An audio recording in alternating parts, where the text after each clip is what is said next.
We use the phrase, it's not rocket science, to mean that something is easy, that any reasonable person could figure it out, and rocket science has become our culture's shorthand for the hardest thing imaginable.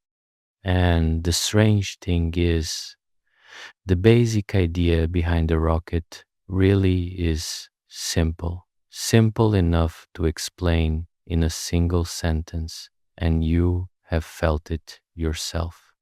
If you have ever sat in a small boat and thrown something heavy off the back, you felt the boat drift forward in response. That is a rocket. That is the entire principle.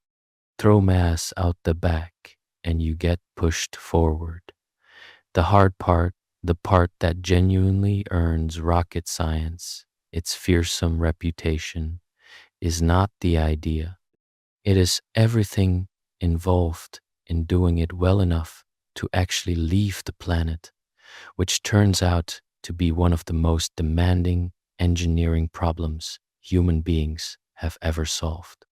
So let us start with that core principle, because understanding it clears up the single most common misconception about how rockets work.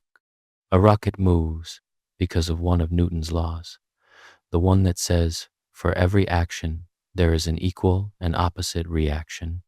The rocket violently throws a huge amount of gas out of its engine at the bottom, and in pushing that gas downward, the gas pushes the rocket upward with exactly the same force. Here is the part people get wrong. A rocket does not push against the ground, and it does not push against the air. It pushes against the gas it is throwing out of itself. This is why a rocket works perfectly in the vacuum of space, where there is nothing to push against at all. In fact, rockets work better in space than in the atmosphere because there is no air getting in the way. The old idea that a rocket needs air to push against is exactly backward. The rocket carries everything it needs to push against with it in the form of the propellant it hurls out the back, and the emptier the space around it, the more freely it flies. This is what makes a rocket so different from every other engine we use to move around. A car pushes against the road with its wheels. A propeller plane and a boat push against the air or the water around them. A jet engine breathes in air, heats it, and shoves it out the back, so it too depends on the atmosphere and cannot work in space. The rocket is the only engine we have that carries its own stuff to push against, which is precisely why it is the only engine that can take us beyond the air, into orbit and across the solar system. It needs nothing outside itself. It is, in a sense, the ultimate self-contained machine, hauling its own ocean to swim through. But if the principle is so simple, why is rocket science the very symbol of difficulty? The answer comes down to a brutal combination of physics and engineering. To get to space, you do not just need to go up. You need to go staggeringly, almost unbelievably fast, and getting that fast requires throwing mass out the back at tremendous speed for a long time, which means carrying an enormous amount of propellant, which is itself heavy, which means you need even more propellant to lift the propellant, and so on. In a vicious spiral we will explore in detail. On top of that, the machine has to survive forces that would tear an ordinary object apart, temperatures that range from the searing heat of burning fuel to the deep cold of space, vibrations violent enough to shake bolts loose, and pressures that would crush a submarine. all while being built as light as humanly possible, because every extra pound costs dearly. A rocket is a controlled explosion that you are riding on top of, engineered to within a hair of failure, because anything sturdier would be too heavy to fly. That is why it is hard. And the stakes of that difficulty are unforgiving in a way that almost no other engineering field is. If you build a bridge with a generous safety margin, making it twice as strong as it needs to be, you get a sturdy bridge. If you build a rocket twice as strong as it needs to be, it is too heavy to leave the ground and it does nothing at all.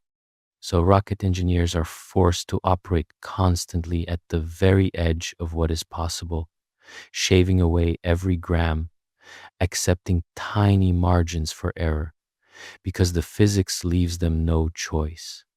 There is an old saying in the field that a rocket is the only vehicle that is essentially a bomb you are trying very hard to make explode in a slow, controlled, useful direction. When it works, it is the most powerful machine humanity has ever built. When it fails spectacularly. To understand why all of this is necessary and why getting to space is so much harder than it looks, we have to look at exactly how a rocket turns fuel into motion, and then at the merciless piece of mathematics that governs the whole enterprise. So, how does a rocket actually turn fuel into that violent stream of gas? At its heart, a chemical rocket is doing something you already understand, which is burning fuel, the same basic chemistry as a fire or a car engine. But there is a crucial difference. A fire on Earth needs oxygen from the air to burn, and so does your car. A rocket, which has to work where there is no air, cannot rely on the atmosphere for oxygen, so it carries its own. This is the single most important fact about how rockets are built. A rocket's propellant is actually two things: a fuel and an oxidizer. The oxidizer being a substance that provides the oxygen for burning. The rocket carries both, mixes them in a combustion chamber, and burns them together, which is why a rocket can blaze away in the vacuum of space, where an ordinary flame would instantly go out. Roughly speaking, a rocket brings its own air along with its fuel, and that oxidizer is often the heavier of the two ingredients, a big part of why rockets are so enormous and so heavy. When the fuel and oxidizer burn together in the combustion chamber, they create an immense amount of extremely hot, high-pressure gas, thousands of degrees, pushing outward in all directions. By itself, that is just a contained explosion. The genius of a rocket engine is in how it channels that chaos into a single direction, and that is the job of the nozzle, the bell-shaped funnel at the bottom of the engine that you see glowing during a launch. The shape of that nozzle is not for looks, it is a finely tuned piece of physics. The hot gas is funneled through a narrow throat and then allowed to expand out through the widening bell, and as it expands, it accelerates, converting the random heat and pressure of the burning gas into fast, directed motion, so that the gas screams out of the bottom of the nozzle at thousands of miles per hour. The faster you can throw that gas out the back, the more push you get. So the nozzle is essentially a machine for turning a hot mess into a focused, high-speed jet, and its precise shape can make or break an engine's performance. Two numbers describe how good a rocket engine is, and they capture a trade-off that runs through all of rocketry. The first is thrust, which is simply how hard the engine pushes, how much force it produces. A rocket lifting off the ground obviously needs enough thrust to overcome its own weight, or it just sits there. So for launch, you need brute force, enormous thrust. The second number is more subtle and is called specific impulse, which is essentially a measure of fuel efficiency, of how much push you get out of each bit of propellant, and it really comes down to how fast the engine throws its exhaust.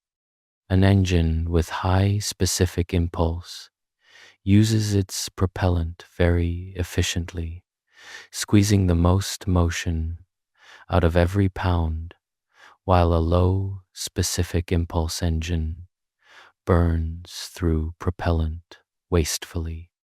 The catch, and it is a deep one, is that high thrust and high efficiency tend to pull against each other. The engines that produce the colossal force needed to blast off the launch pad tend to be relatively thirsty, while the most efficient engines often produce a gentle push that could never lift anything off the ground. Much of the art of rocket design is choosing the right balance or using different engines for different jobs. It is worth pausing on just how violent and extreme the conditions inside a rocket engine are, because it explains why building them is so fiendishly hard. Inside the combustion chamber of a large rocket engine, fuel and oxidizer are being pumped in and burned at a rate that can empty a swimming pool's worth of propellant in seconds, at temperatures hot enough to melt any metal the engine is made of. The engine has to survive being hotter than molten rock without melting, which engineers manage with clever tricks like running the cold fuel through channels in the engine walls to cool them just before it is burned. So the engine is, in a sense, refrigerating itself with its own fuel, a heartbeat, before that fuel explodes. The pumps that feed the propellant in are themselves marvels, some of the most power-dense machines ever built, spinning fast enough to pressurize tons of liquid every second, driven by their own small burning gas turbines. A modern rocket engine is one of the most extreme pieces of machinery humans have ever made, operating at the absolute limits of temperature, pressure, and speed, all while being light enough to fly. All of this effort, the oxidizer, the combustion chamber, the nozzle, the screaming exhaust, serves one goal: throwing mass out the back as fast as possible, because that is what produces motion. And this brings us to the deepest truth in all of rocketry, the merciless rule that shapes every rocket ever built. And that explains why rockets are the size of buildings just to put a small capsule into space.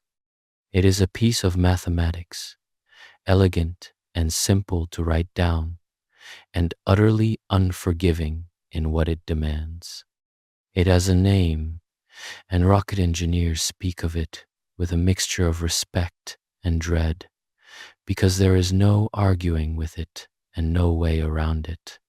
It is called the rocket equation, and to understand rockets at all, you have to understand the cruel bargain it forces on everyone who tries to leave the Earth.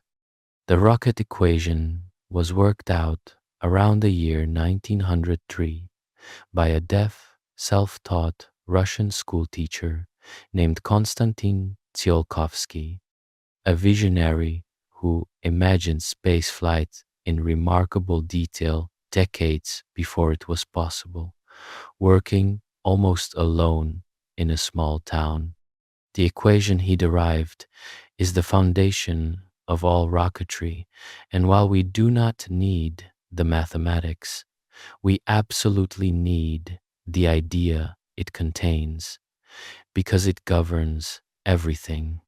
What the rocket equation tells you is the relationship between three things: how fast your exhaust comes out, how much your rocket weighs full of fuel compared to empty, and how much you can change your speed, which is the thing you actually care about. And the harsh news buried in the equation is this: the amount of speed you can gain does not grow smoothly with the amount of fuel you carry. To go faster and faster, you need exponentially more and more fuel, with the demand ballooning out of all proportion. To feel why this is so cruel, think about what it means to add fuel to a rocket. You want more speed, so you add more propellant.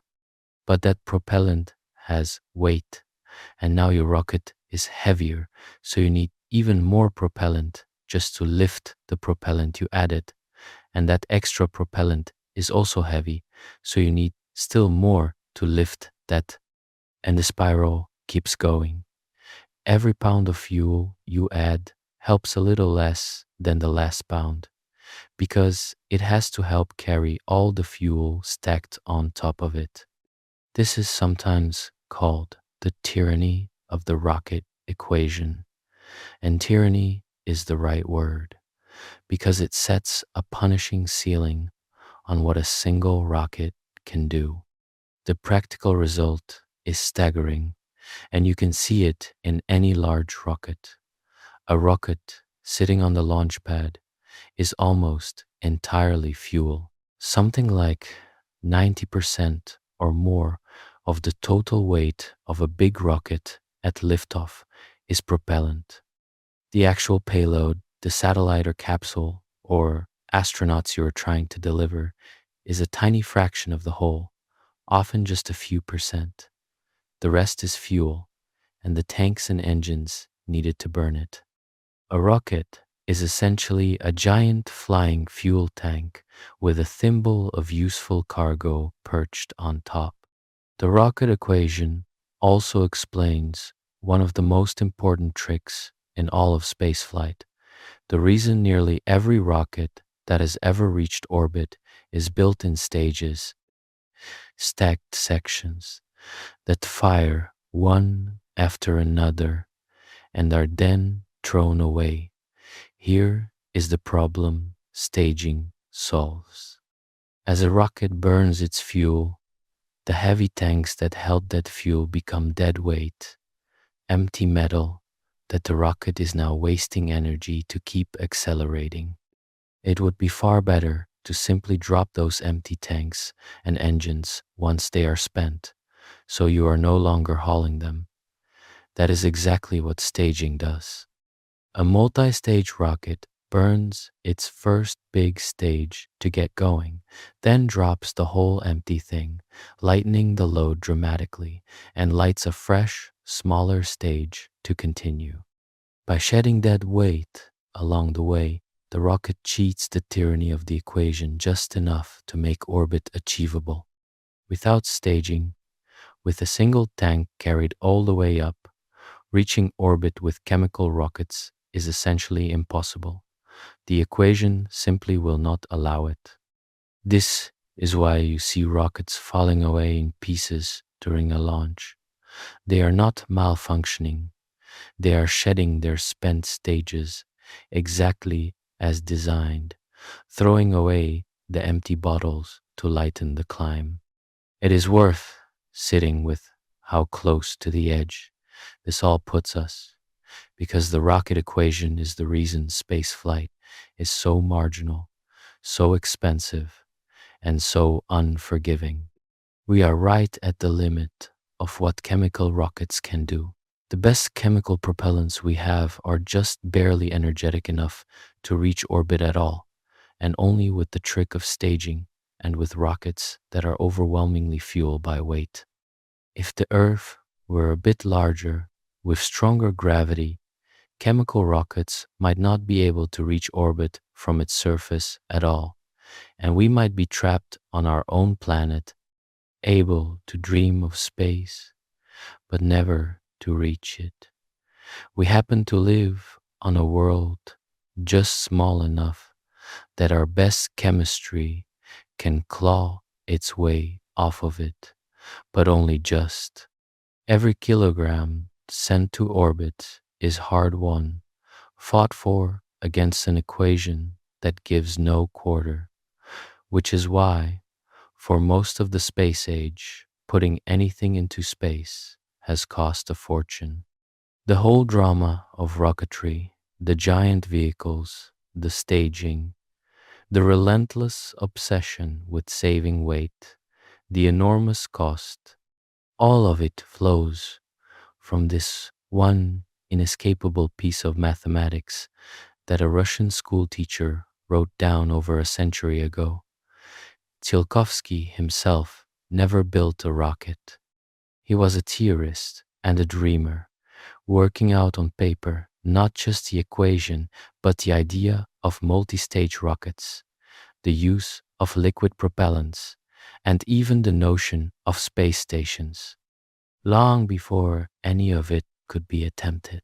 He is one of three people often called the founding fathers of rocketry and spaceflight, each working separately in a different country, none of them aware at first of the others, all arriving at similar visions in the early 20th century. In Germany, there was Hermann Oberth, whose writings inspired a generation of rocket enthusiasts. And in the United States, there was a man who took the crucial step from theory to a working machine, a quiet, determined physicist who built and flew the first liquid-fueled rocket, and who was mocked by the press for daring to suggest that rockets could ever fly through the vacuum of space. His name was Robert Goddard, and his story is where rocketry stops being a dream on paper and starts becoming real. Rockets themselves are far older than the science that explains them, and the story begins, like so much else, in ancient China. More than 700 years ago, Chinese inventors who had discovered gunpowder found that if you packed it into a tube closed at one end and lit it, the tube would shoot off, driven by the escaping gas, the same principle we have been describing. They turned this into fire arrows and crude weapons, the very first rockets, and the knowledge slowly spread westward over the centuries along trade routes, reaching the Middle East and Europe. For a long time, rockets remained essentially fireworks and battlefield curiosities, inaccurate and unreliable, used to frighten enemies and light up celebrations more than to do serious work. In the early 1800s, an Englishman named William Congreve developed military rockets that were used in various wars, and these are the rockets memorialized in the line about the rocket's red glare in the American national anthem. But all of these were simple, solid-fueled tubes, gunpowder in a casing, with no guidance and no real precision, a world away from spaceflight. The leap from firework to spacecraft required a completely different and far more powerful kind of rocket, one burning liquid propellants that could be controlled and throttled. And the man who first built one was an American physicist named Robert Goddard. Goddard had been obsessed with the possibility of spaceflight since he was a boy, and he spent years working out both the theory and the practical engineering, much of it in secret because he had learned to dread public ridicule, and ridicule he got. When he published a careful scientific paper suggesting that rockets could one day reach the moon, a major newspaper mocked him in an editorial, sneering that he seemed to lack the basic knowledge taught in high schools. Because, the paper claimed, a rocket could not possibly work in the vacuum of space, since it would have nothing to push against. This was, of course, exactly wrong. The same basic misunderstanding we cleared up at the start, that a rocket pushes against its own exhaust and works best in a vacuum. But the mockery stung, and Goddard became even more private about his work. The newspaper, for what it is worth, printed a correction acknowledging its error decades later, the day after humans actually launched toward the moon, far too late for Goddard to ever see it. On a cold day in March of the year 1926, on his aunt's farm in Massachusetts, Goddard launched the world's first liquid-fueled rocket. By the standards of what would come later, it was almost comically modest. A spindly contraption burning gasoline and liquid oxygen that rose only about 40 feet into the air and flew for a couple of seconds before crashing into a cabbage field. It would be easy to laugh at such a small beginning.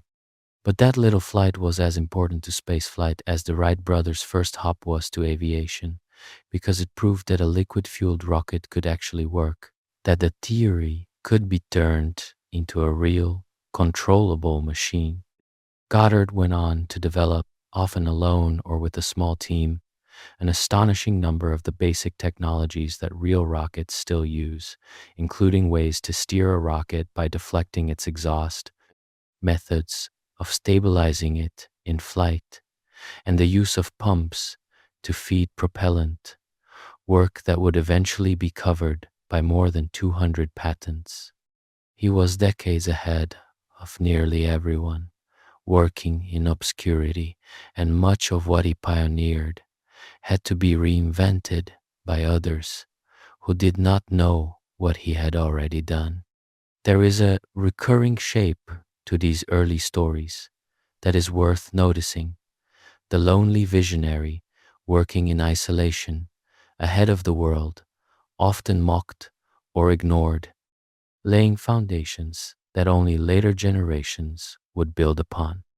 Tsiolkovsky in his small Russian town, Goddard on his quiet farm dodging reporters, Oberth writing in Germany, each one seeing clearly a future that their contemporaries dismissed as fantasy. Spaceflight was, for the first decades of the 20th century, the province of dreamers and amateurs and a handful of serious scientists who were widely considered slightly mad. It had no funding to speak of, no government interest, no industry. It was a thing pursued by people who simply could not let go of the idea that humanity might one day leave the earth working with shoestring budgets and homemade equipment, often at the edges of respectability. And it might have stayed that way for a long time, a slow amateur pursuit, were it not for the thing that has, again and again, poured vast resources into technology for the worst of reasons: war. Because the next great leap in rocketry came not from the dreamers, but from the demands of the deadliest conflict in human history, and it transformed the rocket from a fragile experiment into a weapon, and then into the machine that would carry humans to the moon. The same physics that could lift a satellite into orbit could also hurl a warhead across a continent, and that grim fact is what finally brought the money the engineers, and the industrial might that rocketry had always lacked. The story of how we reached space is uncomfortably inseparable from the story of how we built better weapons, and the central figure in that transformation was a brilliant and deeply controversial German engineer whose rockets first rained down on cities as instruments of terror and later launched men toward the moon. To understand how we got to space, we have to follow the rocket through its darkest chapter.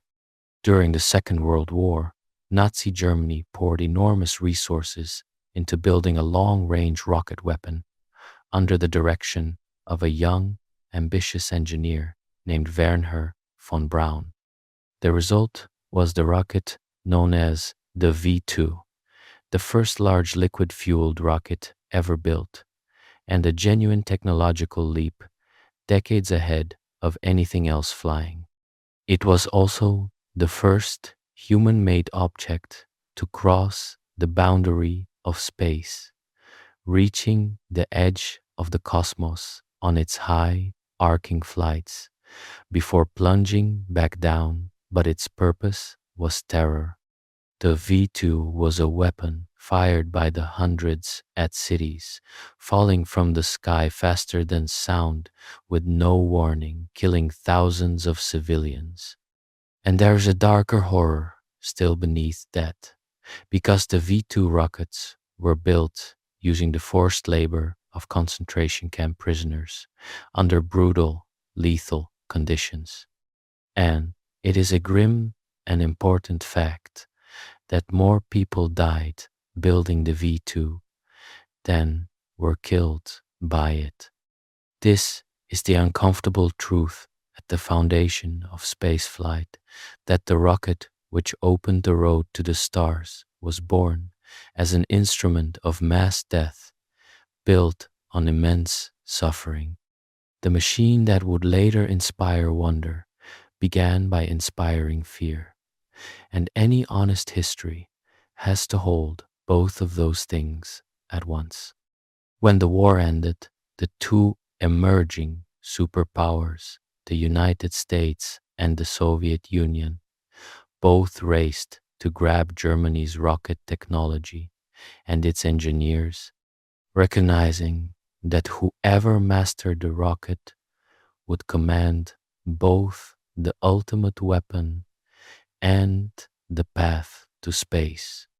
Von Braun and many of his team surrendered to the Americans and were brought to the United States, where, in time, von Braun went from building weapons for one side to becoming the chief architect of America's journey to the moon, a transformation that many found troubling given his past, and that historians still debate.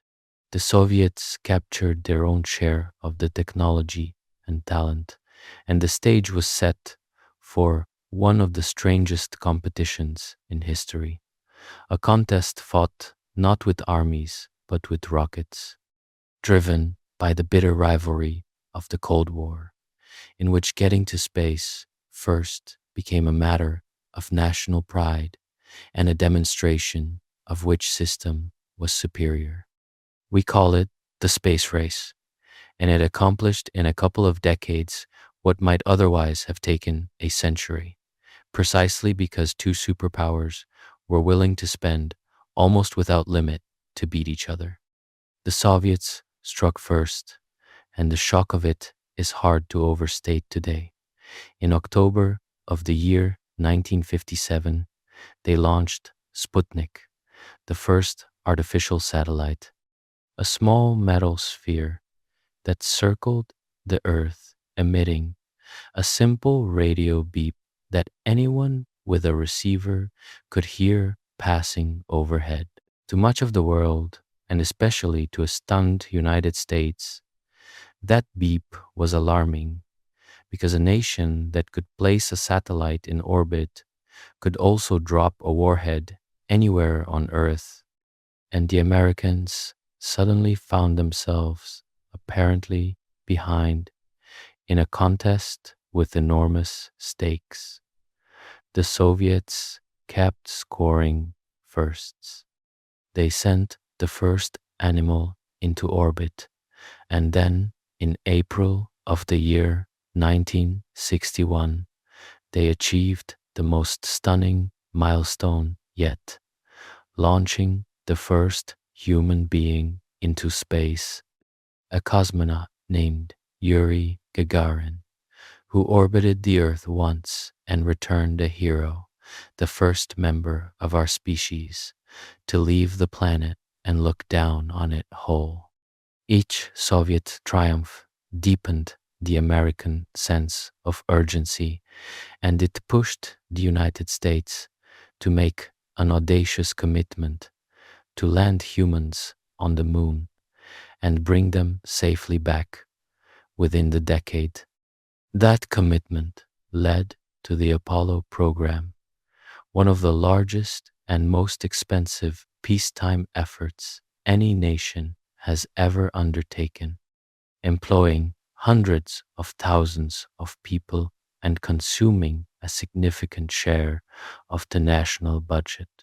And at its heart was the machine von Braun, built to make it possible, the Saturn V, which remains one of the most powerful rockets ever flown.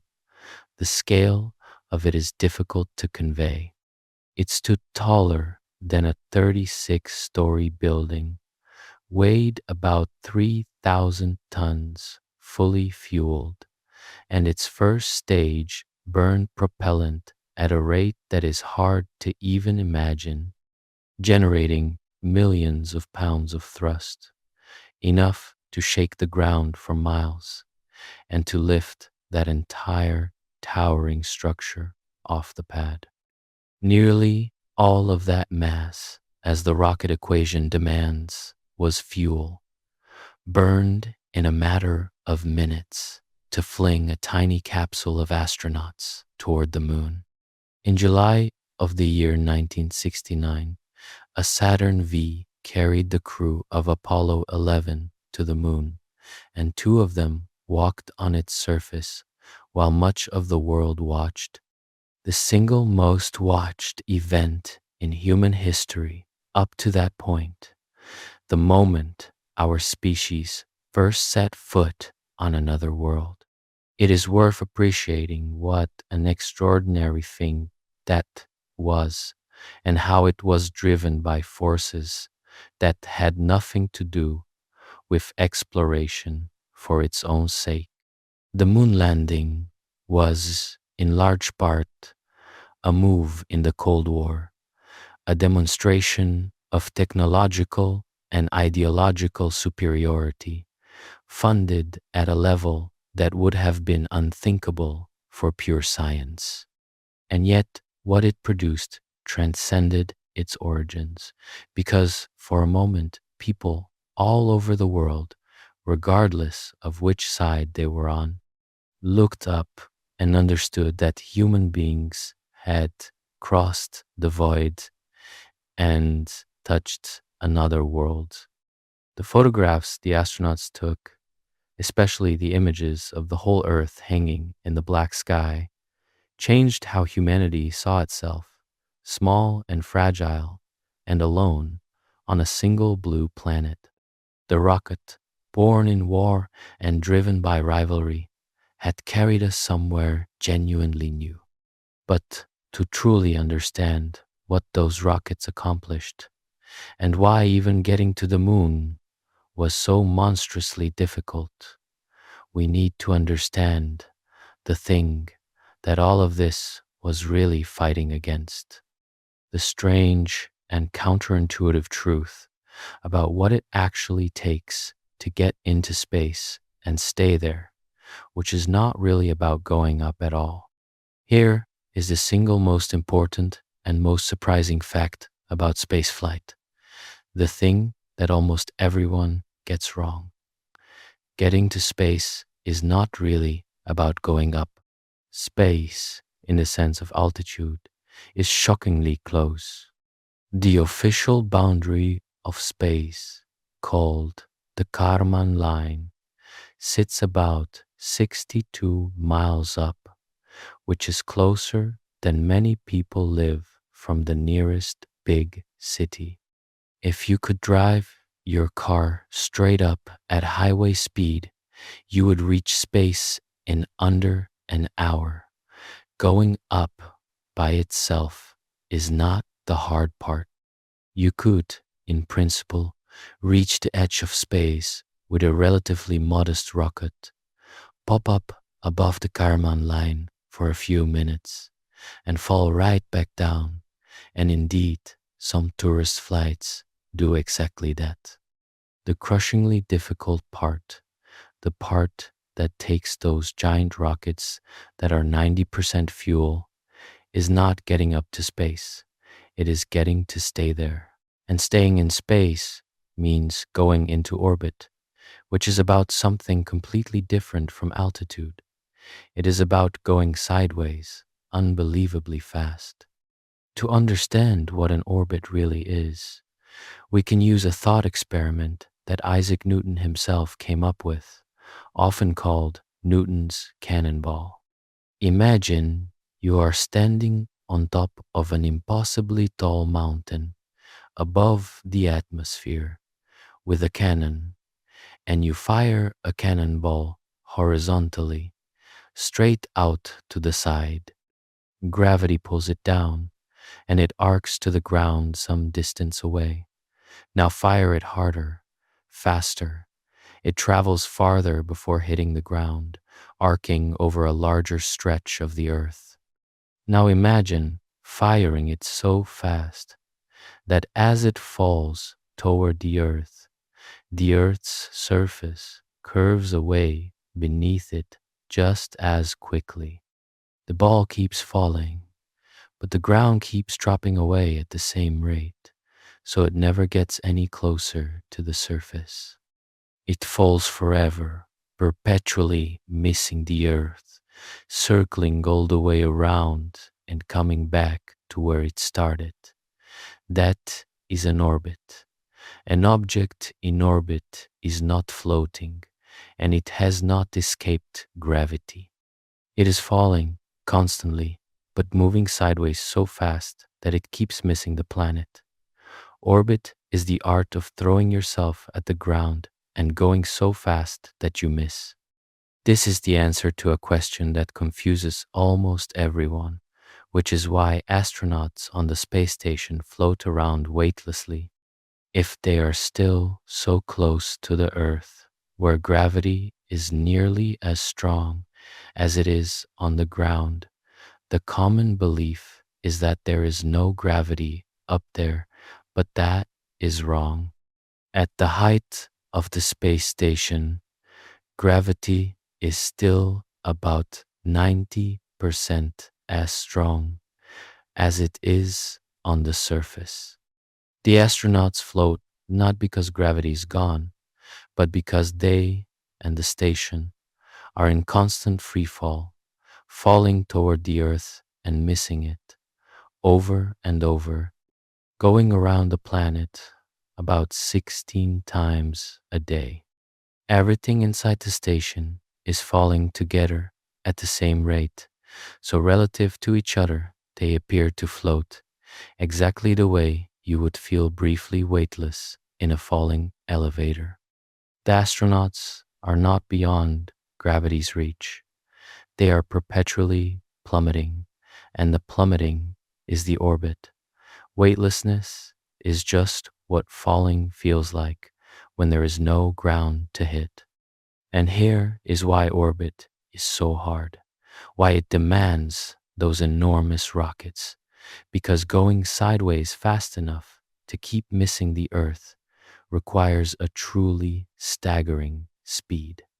To stay in a low orbit around the Earth, you have to be moving sideways at roughly 17,500 miles per hour, which is something like 20 times faster than a passenger jet, fast enough to cross an entire continent in a few minutes. That, not the altitude, is the real mountain a rocket has to climb. A rocket launching to orbit spends a little of its effort going up to clear the thick lower atmosphere, but the vast majority of its effort, most of that mountain of fuel, is spent accelerating sideways, building up that immense horizontal speed. If you watch a rocket launch carefully, you will see that shortly after liftoff, it tips over and begins flying more and more sideways, almost parallel to the ground, because gaining sideways speed is the whole game. It is not trying to get high, it is trying to get fast. This completely reframes what spaceflight is. The challenge of reaching orbit is, at its core, a challenge of energy and speed, not of height, and that is why it is so expensive and so demanding. The amount of energy needed to lift something to the height of orbit is relatively small, but the energy needed to get it moving at orbital speed is enormous, and almost all of a launch is about acquiring that speed. It is also why coming back is so dangerous, because all of that tremendous speed has to be gotten rid of somehow before landing, and the way returning spacecraft shed it is by slamming into the atmosphere and using air resistance as a brake, which turns all that energy of motion into ferocious heat, hot enough to glow, which is why returning capsules need heavy heat shields and why re-entry is one of the most perilous parts of any space mission. The speed that is so hard to gain on the way up becomes a deadly problem to lose on the way down. Once you understand that orbit is about sideways speed, the entire enterprise of spaceflight and the next question of how we travel between worlds starts to make a very different and much clearer kind of sense. Once you are in orbit, you might think the hard part is over, but in a sense, the journey is just beginning, because getting around in space follows rules that are just as counterintuitive as orbit itself. The first thing to understand is the idea of escape velocity, the speed you need not just to orbit the Earth, but to break free of its gravity entirely and never fall back. If orbital speed is about 17,500 miles per hour, escape velocity is higher, around 25,000 miles per hour. Reach that speed pointing away from the Earth, and you will coast outward forever, slowing as the Earth's gravity tugs at you, but never quite stopping, eventually drifting free into the wider solar system. This is the speed the Apollo missions had to reach to leave Earth orbit and head for the moon, and it is why going to the moon required so much more than simply reaching orbit. Every step outward demands more speed, and more speed demands, by the tyranny of the rocket equation, vastly more fuel. The real currency of all space travel, the thing every mission is ultimately budgeted in, is something called delta V, which simply means change in velocity, a measure of how much you can alter your speed. Every maneuver in space costs delta V. Reaching orbit costs a certain amount. Leaving Earth for the moon costs more. Slowing down to enter orbit around another world costs more still. Landing costs delta V, and so does taking off again.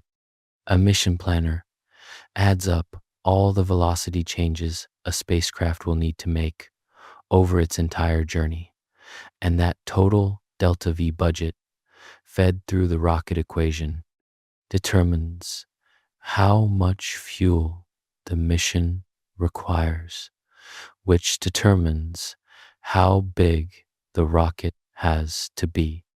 Delta V is the true coin of the realm in spaceflight, and the entire art of designing a mission is about finding clever ways to accomplish your goals while spending as little of it as possible. Because every bit of delta V you need translates into exponentially more fuel and cost. This is why you do not travel through space by simply pointing at your destination and firing your engine toward it, which is how it always looks in movies and is almost completely wrong. In space, you are always in orbit around something, the Earth or the Sun, moving sideways at tremendous speed. And to get somewhere else, you do not aim at it, you change your orbit. The most efficient way to travel between two orbits, say from Earth's orbit around the Sun to Mars's orbit, is along a graceful curved path called a transfer orbit, where you give your spacecraft a carefully timed push to swing it out along an elliptical arc that just kisses the orbit of your destination at the far end, where the planet, if you have timed it right, will have arrived to meet you. You are not flying to Mars in a straight line. You are entering a new orbit around the Sun, a long looping path that intersects Mars's path months later. This is why a trip to Mars takes the better part of a year, not because Mars is unreachable faster in principle, but because the fuel-efficient route is this patient, curving fall around the Sunday. Timing in this kind of travel is everything, which gives rise to the idea of a launch window, because you are aiming not at where a planet is, but at where it will be when your long arc arrives. The planets have to be in the right relative positions for the trip to work efficiently, and those alignments only come around periodically. For a journey to Mars, a good launch window opens only about once every 26 months, when Earth and Mars line up favorably, and if you miss it, you wait more than 2 years for the next one. Spaceflight runs on a celestial clock that no amount of money or impatience can hurry. This is one of the many ways that getting around the solar system is less like driving and more like a slow, precise dance with the orbits of the planets, where the route, the timing, and the fuel are all locked together by the unforgiving mathematics of motion. And there is one beautiful trick that lets spacecraft cheat, gaining speed for what is almost free, called a gravity assist or slingshot. When a spacecraft flies close past a moving planet, it can use the planet's gravity to whip around and pick up speed, in effect stealing a tiny amount of the planet's own orbital motion.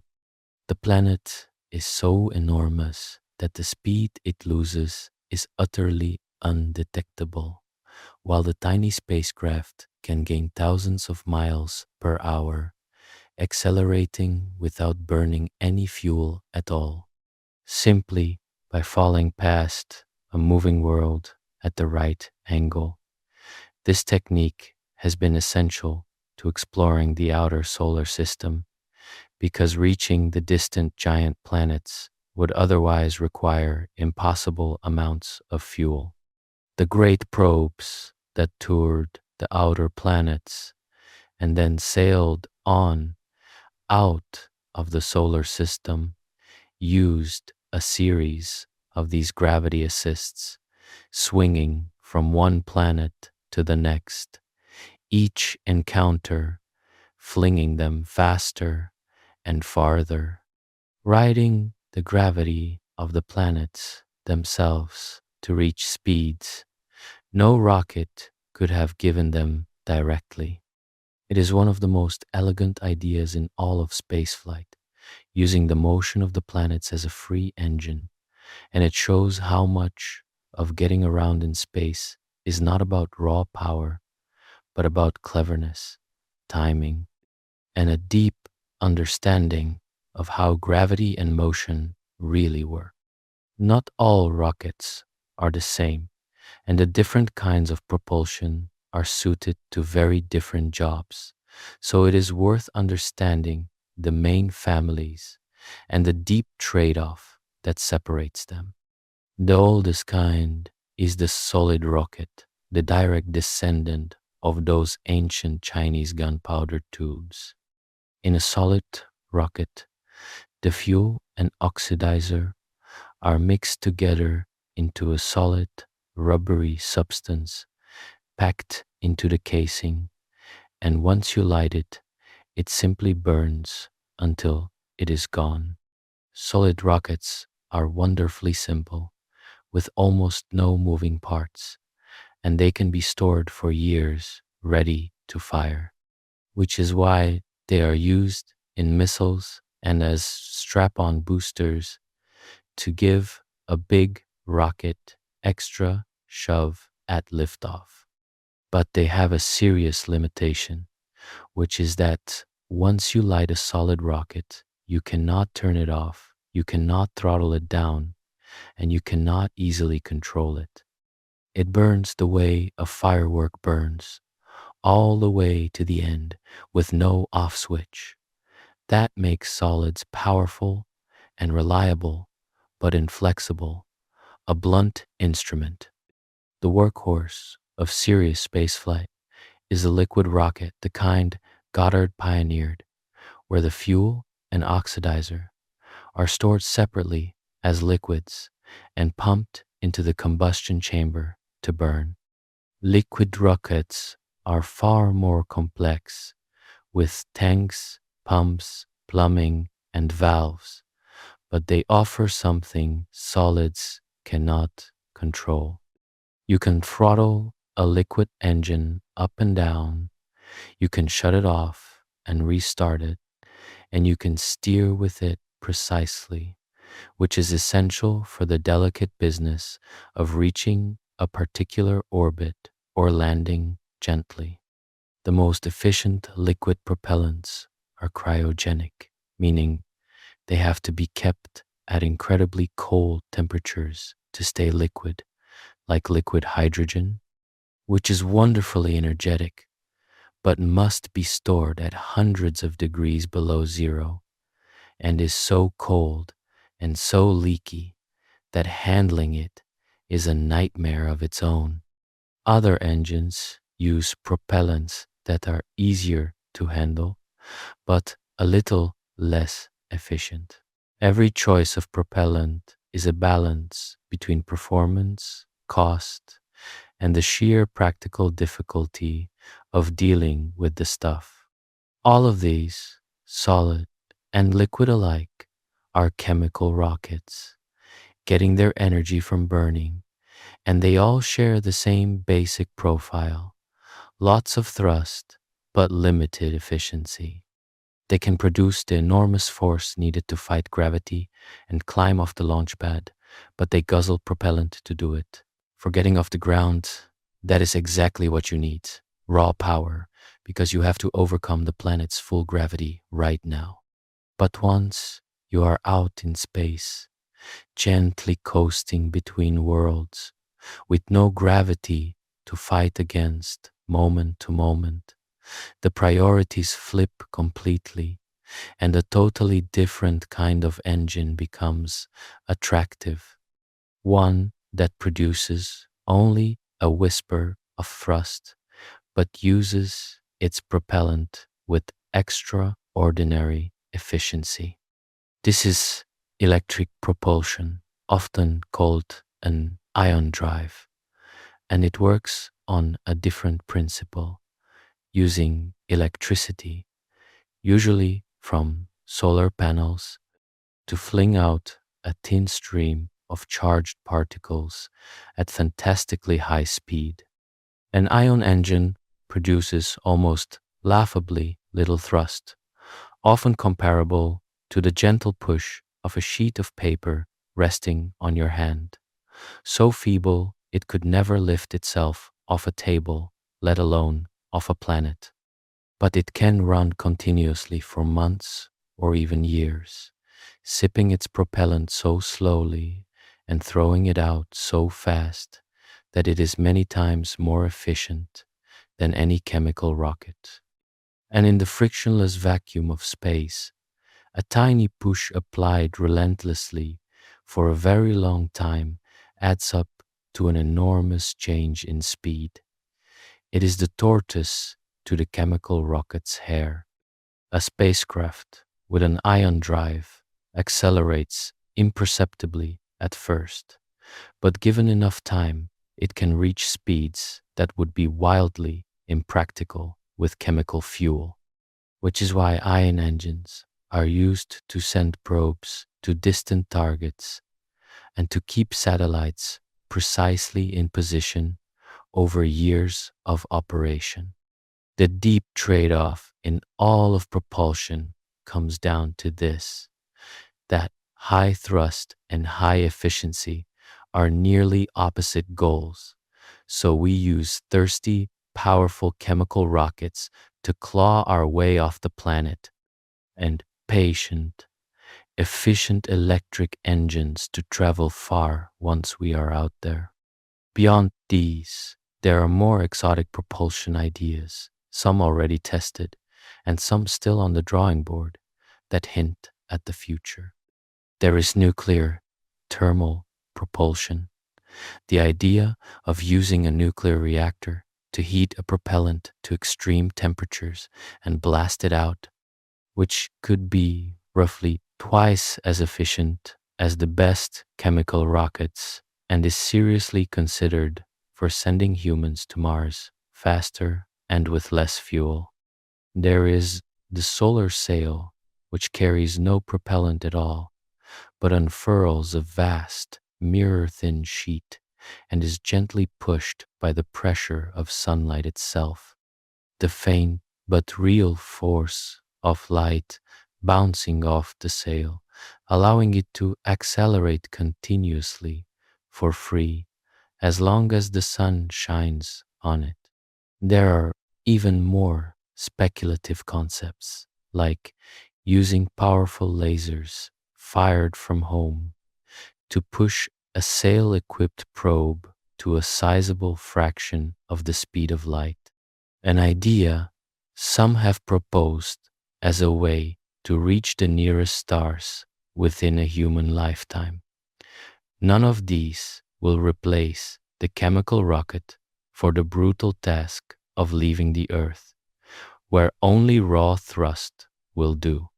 But they represent the ongoing search for ways around the tyranny of the rocket equation, the constant effort to find some method of moving through space that does not require dragging along a mountain of fuel. Because as long as we are chained to chemical rockets, the cost of reaching space will remain stubbornly, painfully high. It is worth slowing down and walking through what actually happens during a launch, second by second, because once you understand the physics, a rocket launch stops being just a spectacle and becomes a tense, beautifully choreographed sequence in which everything we have discussed plays out in a few violent minutes. In the final hours before liftoff, the rocket is loaded with its propellants, and for a cryogenic rocket, this means pumping in fuel and oxidizer so cold that the rocket steams and groans, frost forming on its skin, the metal actually shrinking in the cold. The countdown is not just drama, it is a long checklist of systems being verified one last time: pressures, temperatures, guidance, communications, any one of which can trigger a hold or a scrub if it looks wrong. Because once the engines light, there is no calling it back. In the last seconds, the main engines ignite while the rocket is still clamped firmly to the pad, and this is deliberate because the computers need a moment to confirm that the engines have started cleanly and are producing full, stable thrust before committing to flight. For an instant, the rocket strains against its hold-down clamps, engines roaring at full power, while the controllers confirm everything is healthy. Only then do the clamps release, and the rocket leaps free. The liftoff itself is slower than people expect, the enormous machine rising almost ponderously at first, because it is at its heaviest, completely full of fuel, and it takes a moment for the thrust to overcome all that weight. Those first seconds are among the most dangerous, the vehicle heavy and slow and low to the ground, and they are why launch pads are built with flame trenches and water deluges to absorb the inferno pouring out beneath.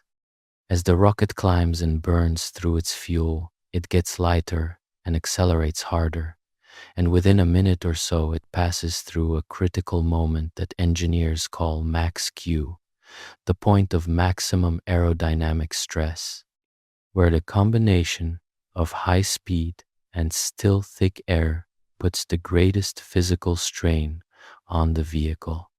Around this time, you will often hear the engines throttle down briefly and then back up, deliberately easing off to keep the forces on the rocket within safe limits as it punches through the densest part of the lower atmosphere.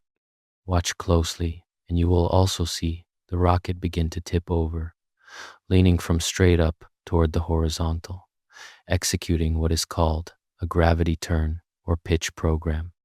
This is the rocket beginning to trade its climb for sideways speed, starting the long process of building up that enormous horizontal velocity that orbit demands. Because remember, getting high is the easy part. Getting fast is a real job. Then comes one of the most dramatic moments, staging. The first stage, having burned through its mighty load of propellant and pushed the vehicle high and fast, runs dry, and its job is done.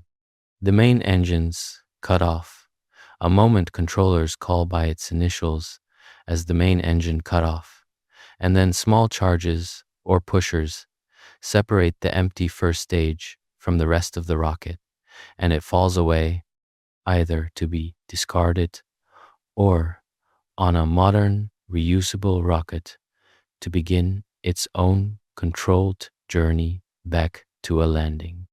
A heartbeat later, the second stage, now free of all that dead weight, ignites its own engine and continues the climb, lighter and more efficient, pushing on toward orbital speed.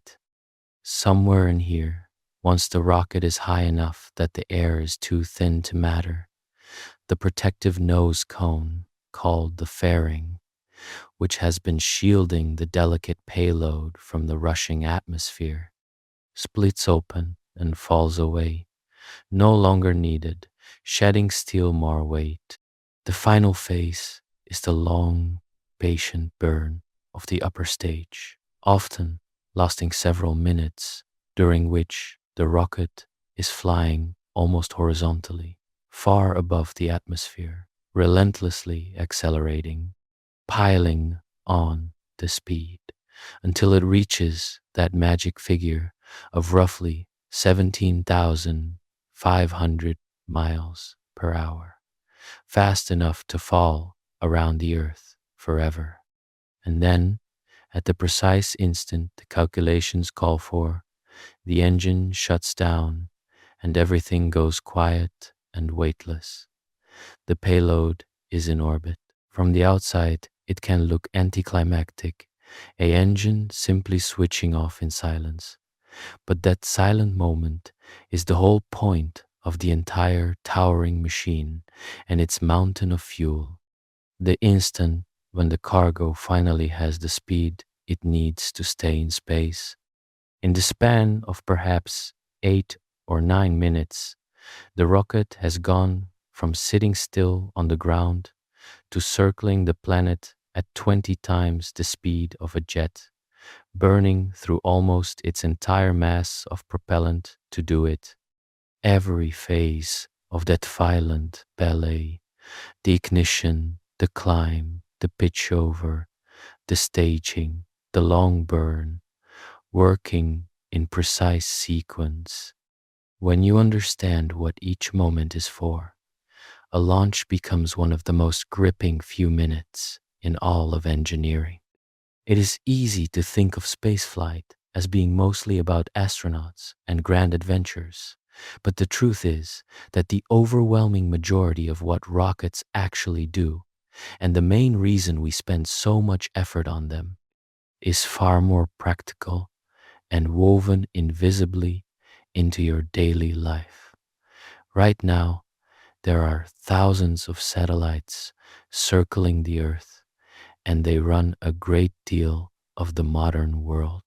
When you use a map on your phone to find your way, you are listening to a fleet of navigation satellites, each carrying an incredibly precise clock whose signals your phone compares to work out exactly where you are, a system so dependent on physics that it has to account for the way time itself runs differently up there, as Einstein's relativity predicts.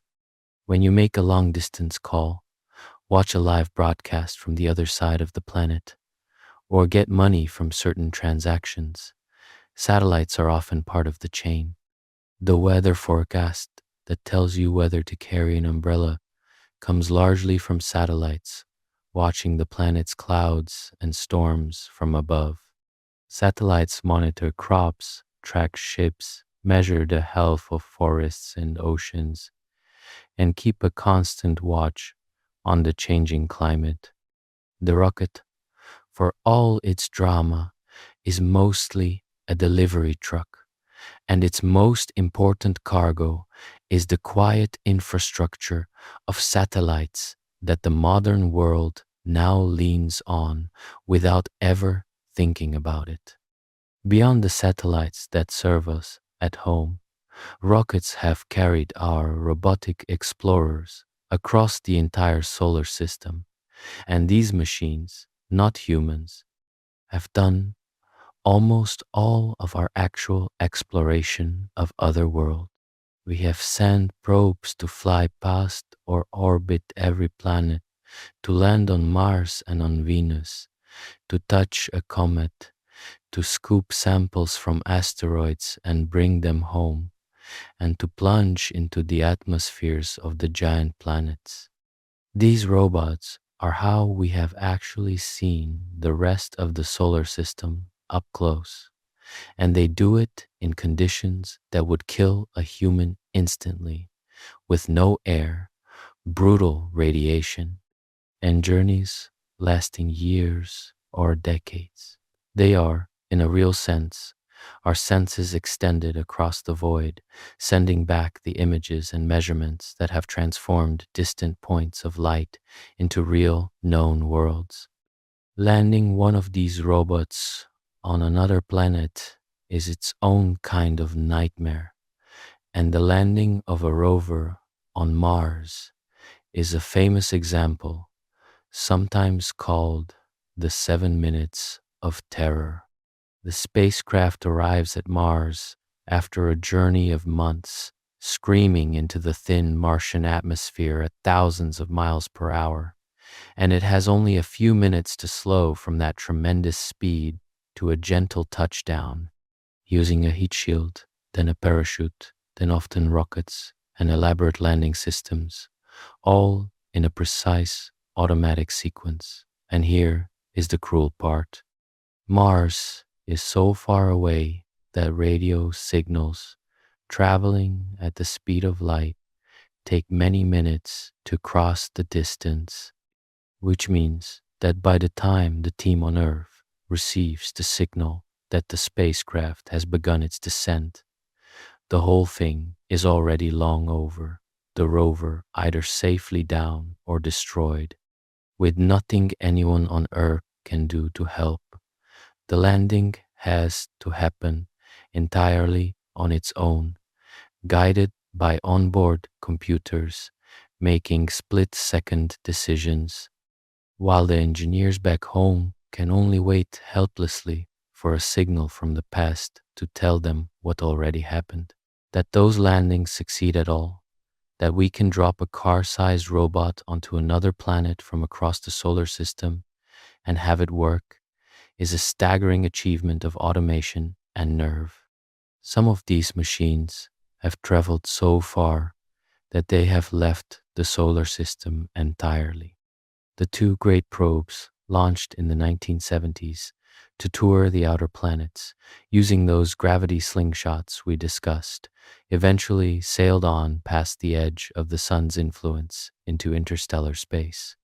The first human-made objects ever to do so, and they are still out there, still faintly calling home across billions of miles, their signals now so weak and so delayed that it takes many hours for their whispers to reach us.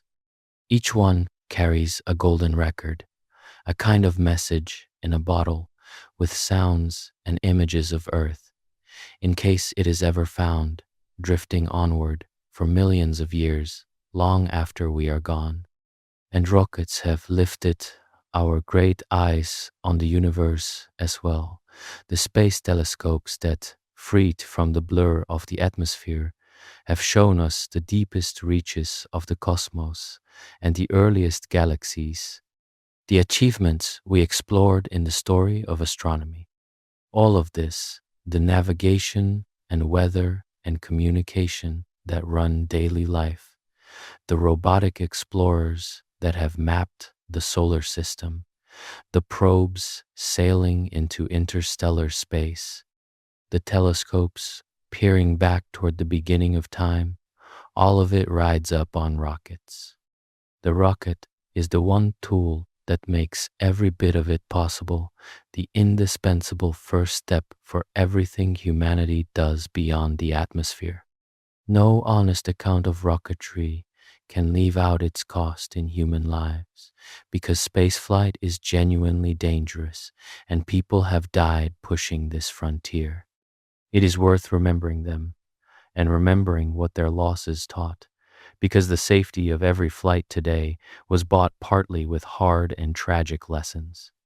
Early in the American push to the moon, 3 astronauts died in a fire that swept through their capsule during a ground test before they ever left the pad, a disaster that forced a sweeping rethink of how spacecraft were designed and built with safer materials and better escape procedures. It was a brutal reminder that even a test on the ground with no rocket flying can turn deadly, and that the pure oxygen environment and flammable materials they had used were a fatal combination nobody had taken seriously enough. There were also extraordinary near misses that became legends of survival and ingenuity. On one mission bound for the moon, an oxygen tank exploded partway through the journey, crippling the spacecraft and leaving the crew stranded far from Earth with their lives hanging by a thread. What followed was a desperate, improvised effort, with engineers on the ground and astronauts in space working together to jury rig solutions, using the lunar lander as a lifeboat, rationing power and water, and figuring out how to scrub the air clean with mismatched parts and duct tape until, against all odds, the crew limped home alive.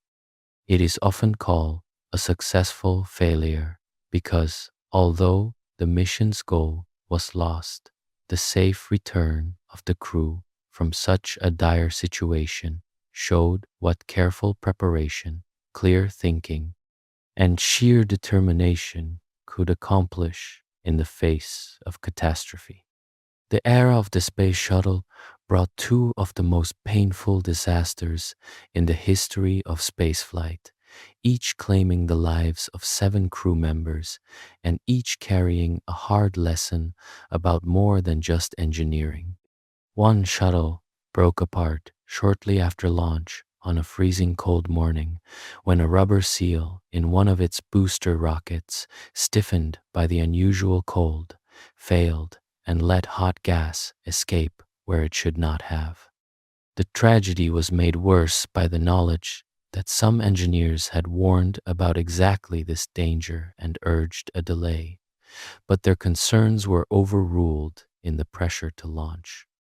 The second shuttle was lost on its way home when a piece of insulating foam that had broken off during launch had damaged the wing, and the superheated gas of re-entry tore into the wound, destroying the vehicle.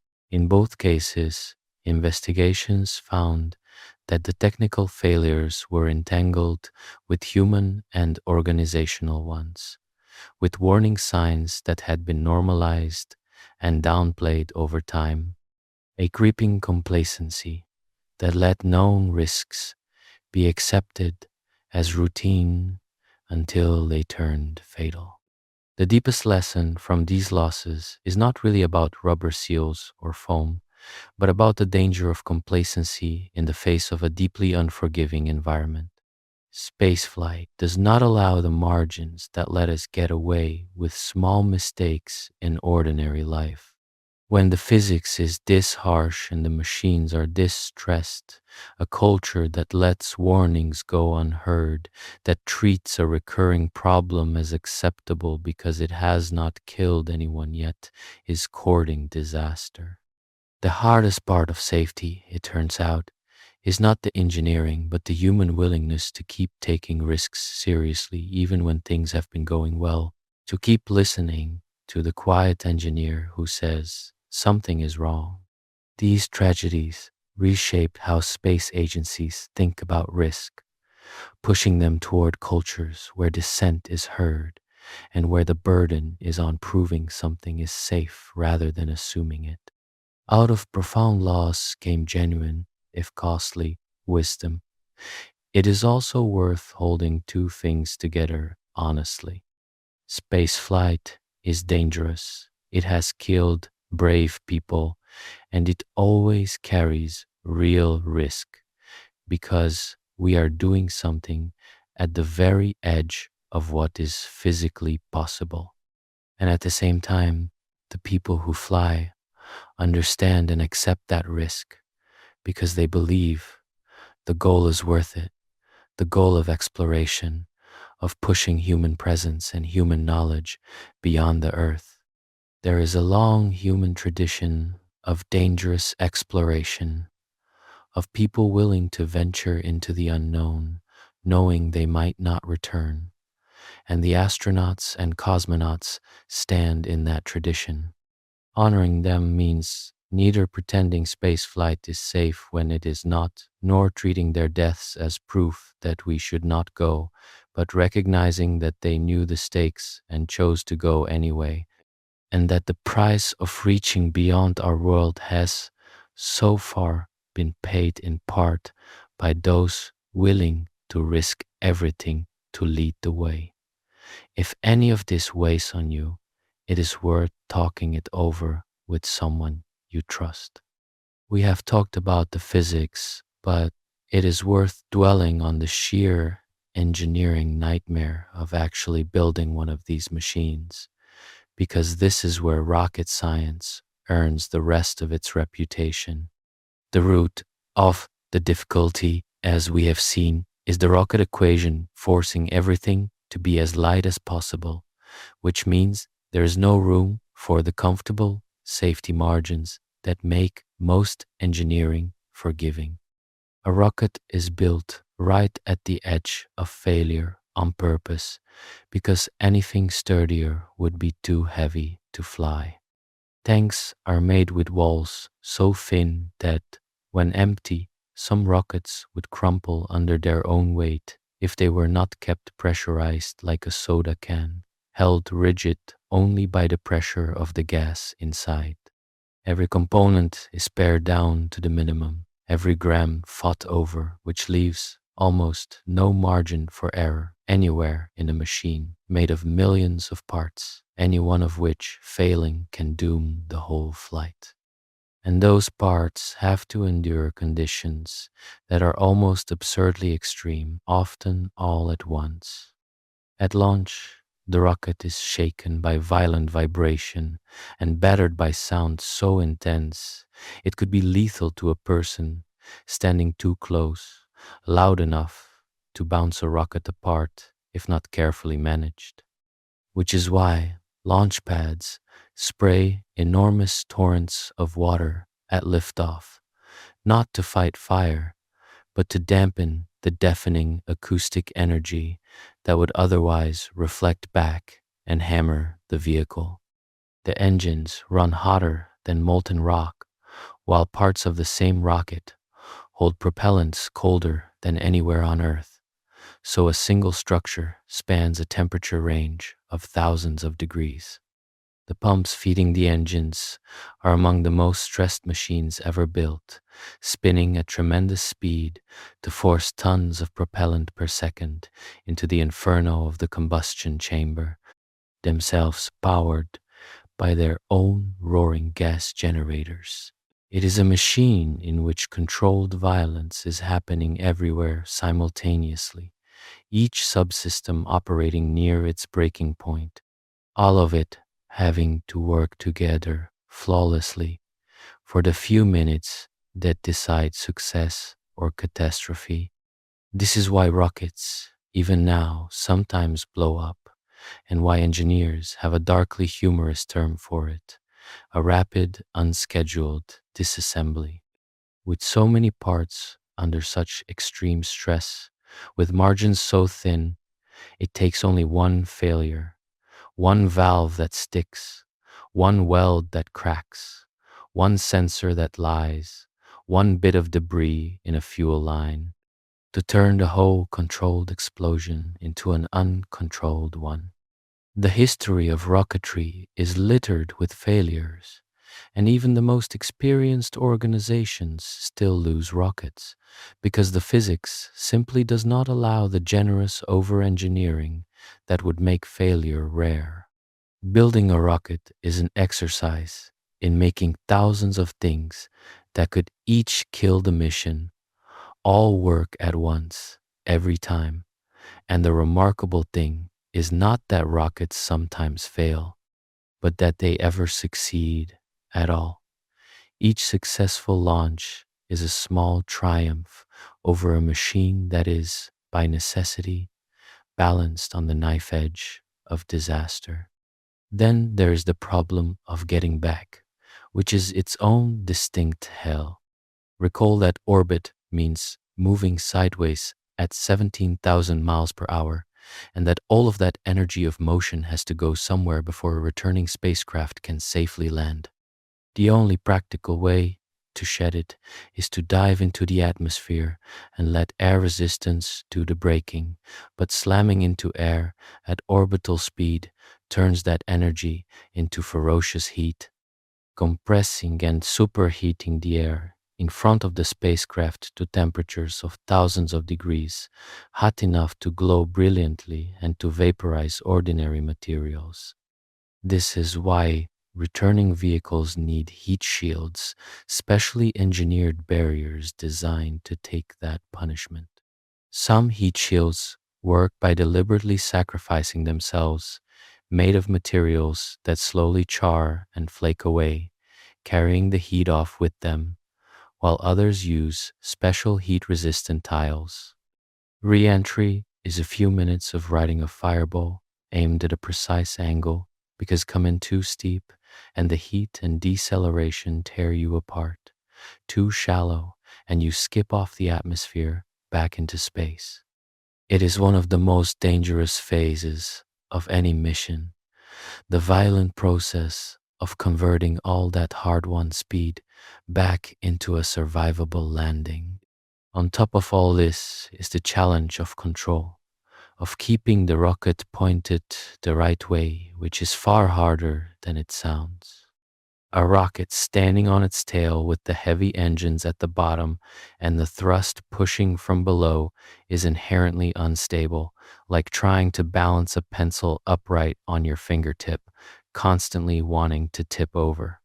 Keeping it pointed correctly requires a control system that senses any deviation hundreds of times a second and corrects it, usually by subtly swiveling the engines to push the thrust slightly off-center in just the right direction, an endless rapid dance of tiny adjustments that holds the vehicle on course.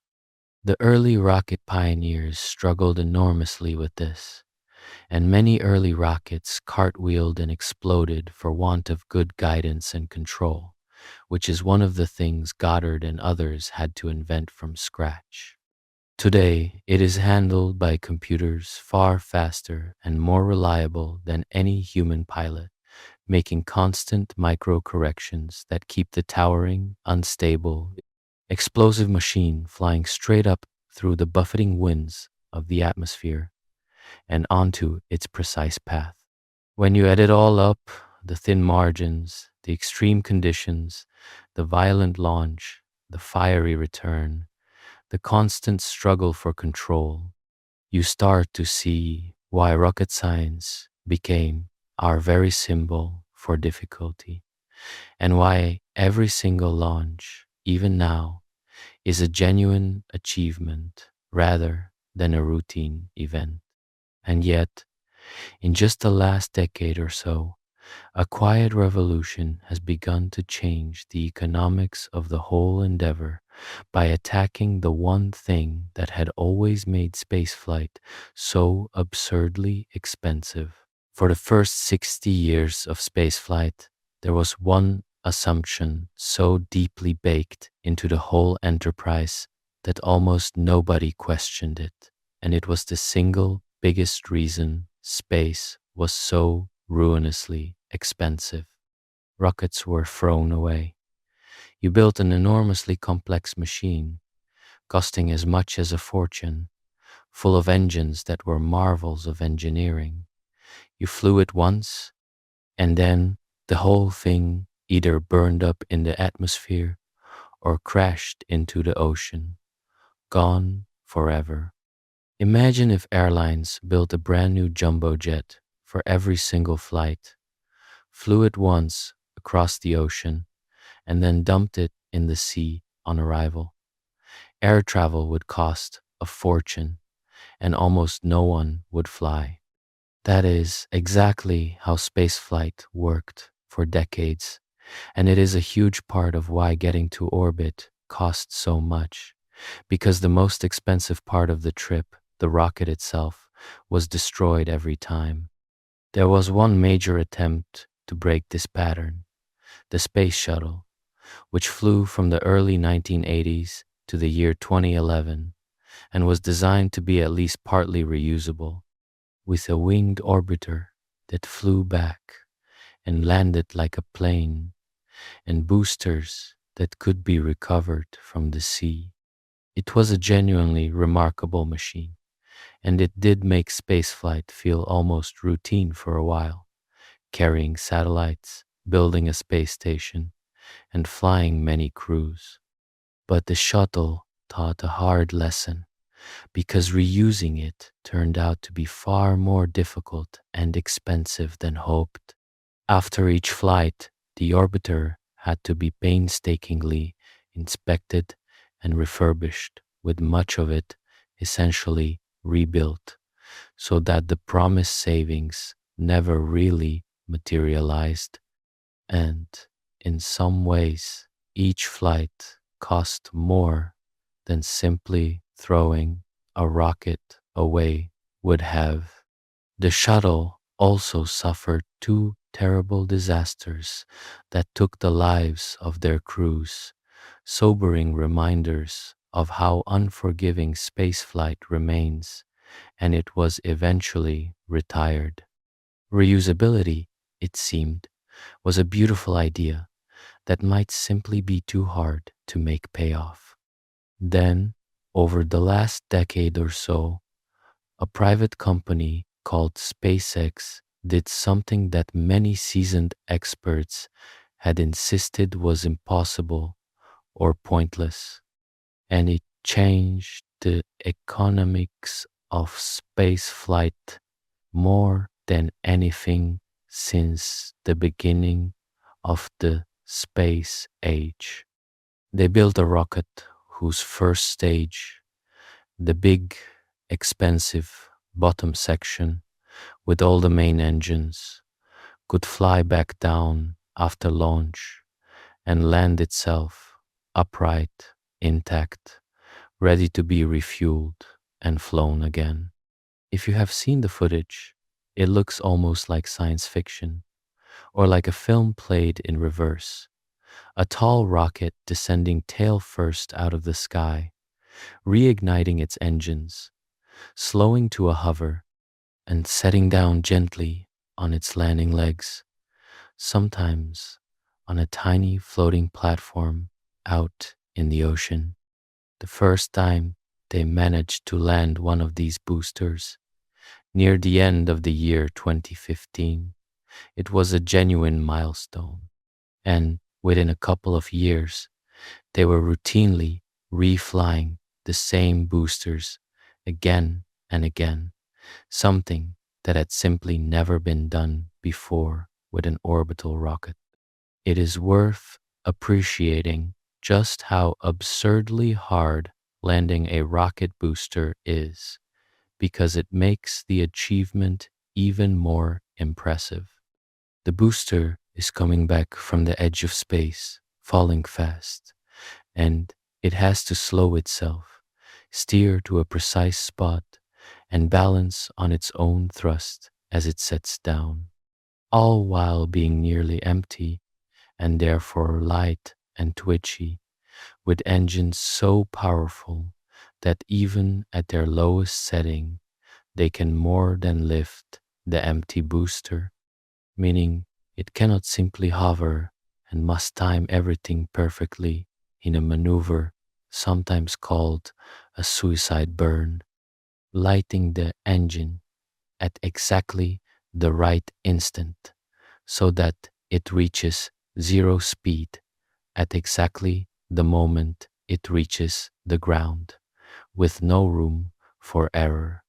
It is like balancing a pencil on your fingertip, except the pencil is 100 feet tall, falling from the sky at supersonic speed and on fire.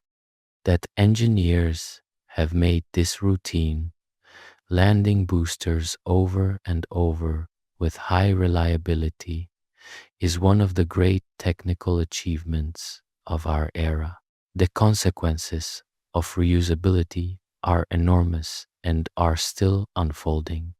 By recovering and reflying the most expensive part of the rocket, the cost of reaching space has dropped dramatically, and a launch that once cost a fortune can now be done for a fraction of the price, which has opened space to far more uses and players than ever before.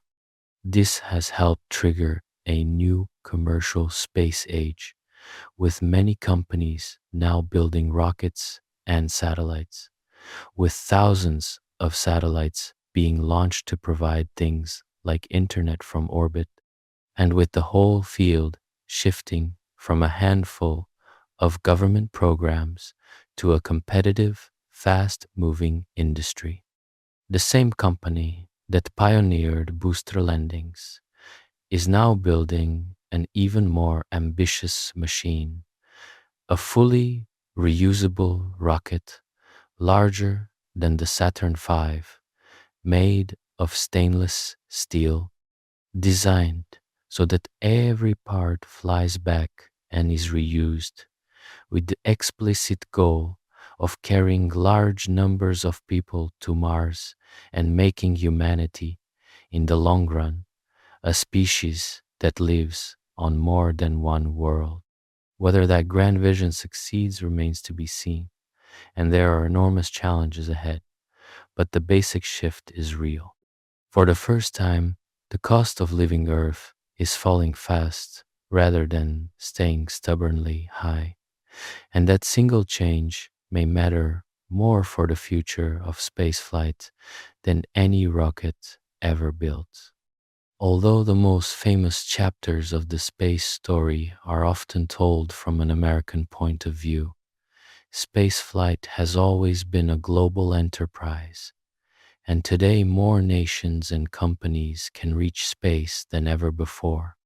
It is important to remember that for the first decade and more of the space age, it was the Soviet Union that led, scoring nearly all the early firsts: the first satellite, the first human in orbit, the first spacewalk, the first probes to other worlds. And out of that program came one of the most remarkable machines in the history of spaceflight, the Soyuz, a crewed spacecraft and its rocket that first flew in the 1960s and, in steadily upgraded forms, has kept flying ever since, making it one of the most used and most reliable human-carrying spacecraft ever built. For a number of years, after one program ended and before new ones came online, the Soyuz was actually the only way any nation sent astronauts to the space station, with crews of many countries riding to orbit on this veteran Russian design. There is a lesson in that reliability and steady refinement can outlast flashier, more ambitious machines. The cooperation embodied in the International Space Station is itself one of the more hopeful achievements of the space age, because it was built and is operated jointly by nations that had once been bitter Cold War rivals. Along with many partners, a laboratory the size of a football field circling the Earth, continuously inhabited by rotating international crews for decades now. Astronauts and cosmonauts who came up through opposing programs live and work together aboard it, conducting research in the strange conditions of weightlessness. And it stands as proof that space can be a place of collaboration as well as competition. It is, in a sense, the most expensive single object humanity has ever built, and one of the few large projects that former adversaries have sustained together across many years and many political storms. In recent decades, the circle of spacefaring powers has widened dramatically. Europe, working together through its shared space agency, has built its own series of reliable rockets and launches its own scientific missions and probes. China has risen to become a major space power in its own right, developing its own crewed program, landing rovers on the moon, including the first ever landing on the far side of the moon, the side that never faces Earth, and building and operating its own space station in orbit, an impressive feat accomplished largely on its own. India has carried out remarkable missions on famously modest budgets, sending an orbiter to Mars and landing a craft near the moon's south pole, demonstrating that meaningful space exploration is no longer the exclusive domain of the wealthiest superpowers. Japan has specialized in extraordinary feats of precision, including missions that flew to distant asteroids, collected samples, and returned them safely to Earth. A delicate, interplanetary round trip of staggering difficulty. And, of course, alongside all these national programs, the rise of private companies has transformed the landscape entirely, as we saw with the reusability revolution, where once spaceflight was the exclusive business of a few governments spending vast public sums. It is now an increasingly crowded and competitive industry, with private firms building rockets, flying cargo and crew, launching enormous fleets of satellites, and even carrying paying tourists to the edge of space and into orbit. This shift has its critics and its complications, including worries about the growing crowd of satellites cluttering orbit and the debris they may leave behind, a genuine and growing problem, since a collision in orbit can scatter thousands of high-speed fragments that threaten everything else up there. But it has also brought a surge of energy, competition, and falling costs that the field had not seen since the height of the space race. The story that began with lonely dreamers on quiet farms and was forced forward by war and then by Cold War rivalry has become something broader, a genuinely worldwide and increasingly commercial human activity, with more players reaching for space than at any time in history. What all of this adds up to is that we are living through a second great age of spaceflight, different in character from the first.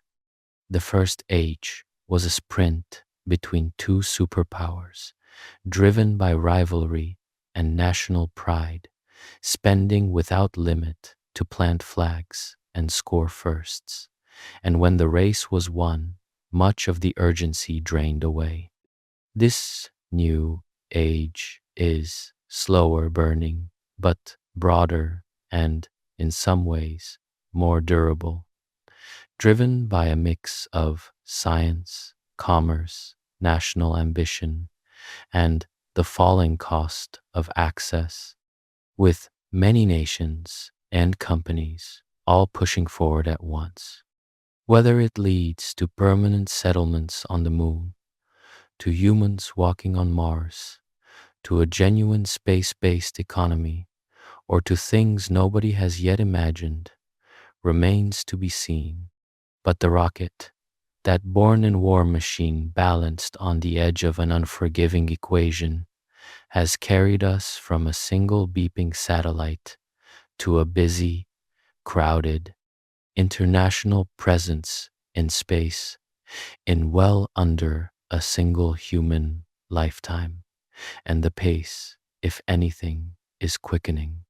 It is worth looking more closely at the rocket engines themselves, the power plants at the heart of every launch, because they are among the most extreme machines ever built. And the story of the great engines is the story of rocketry's relentless climb in capability. The most famous of all is the enormous engine that powered the first stage of the giant moon rocket. 5 of them clustered together, each one a monster burning refined kerosene and liquid oxygen. together producing millions of pounds of thrust and consuming propellant at a rate that would empty a swimming pool in seconds. That engine remains, by some measures, the most powerful single chamber liquid rocket engine ever flown, and standing near one firing was said to feel like being shaken apart, the ground trembling for miles. The sound alone enough to be dangerous. Building it pushed the engineering of the era to its limits, and getting it to burn that much propellant smoothly without tearing itself apart in violent instabilities was one of the hardest problems the moon program had to solve. Different missions call for different engines, and engineers have developed several distinct approaches, each with its own trade-offs. The engines that powered the space shuttle burned liquid hydrogen and oxygen, the most energetic chemical combination available, giving them superb efficiency, wringing the most push out of every pound of propellant, though liquid hydrogen is fiendishly difficult to handle because it must be kept colder than almost anything else and leaks through the tiniest gaps. These shuttle engines were also designed to be reused, firing on mission after mission, which was a major engineering achievement, though refurbishing them between flights proved costly. The choice of propellant, hydrogen for efficiency, kerosene for density and ease of handling, and increasingly methane as a middle path, shapes the whole design of an engine and of the rocket around it, a series of trade-offs between performance, cost, and practicality. The cleverest and most powerful engines use an approach that squeezes out extra performance by being almost recursively efficient with their own fuel. In the simplest engines, a bit of propellant is burned in a small separate generator to drive the pumps that feed the main chamber, and that bit of propellant is then largely wasted, dumped overboard. The more advanced approach, called staged combustion, instead feeds that pump driving exhaust back into the main combustion chamber to be burned again, wasting almost nothing and achieving higher performance, at the cost of far greater complexity and much higher pressures, which make the engine harder to build and more prone to destroying itself. The most advanced engines being built today push this idea to its extreme, running at staggering pressures and recycling all of their propellant through the system, representing the cutting edge of what chemical rocket engines can achieve, the product of decades of accumulated knowledge about how to contain and channel a controlled explosion. The newest generation of engines, designed for the most ambitious future rockets, has largely settled on methane as the fuel, and the reason why is a beautiful example of thinking ahead to Mars. Methane burns cleanly, performs well, and is easier to handle than hydrogen, but its great advantage for deep space ambitions is that it can, in principle, be manufactured on Mars itself, made from the carbon dioxide in the Martian atmosphere and water ice found in the Martian soil using known chemistry. This matters enormously because a spacecraft that flies to Mars must somehow get back, and carrying all the return fuel from Earth would be prohibitively expensive, as the rocket equation insists. But if the return fuel could be made on Mars from local resources, the whole architecture of a Mars mission becomes far more feasible, which is why the engines meant to one day carry humans to Mars are designed to burn a fuel that Mars itself could provide. The choice of propellant in these new engines is, in a sense, a bet on a future where we make our fuel where we land rather than hauling it across the solar system. At the heart of every one of these engines is a component that rarely gets attention but is among the most remarkable machines ever made: the turbopump that feeds the propellant into the combustion chamber.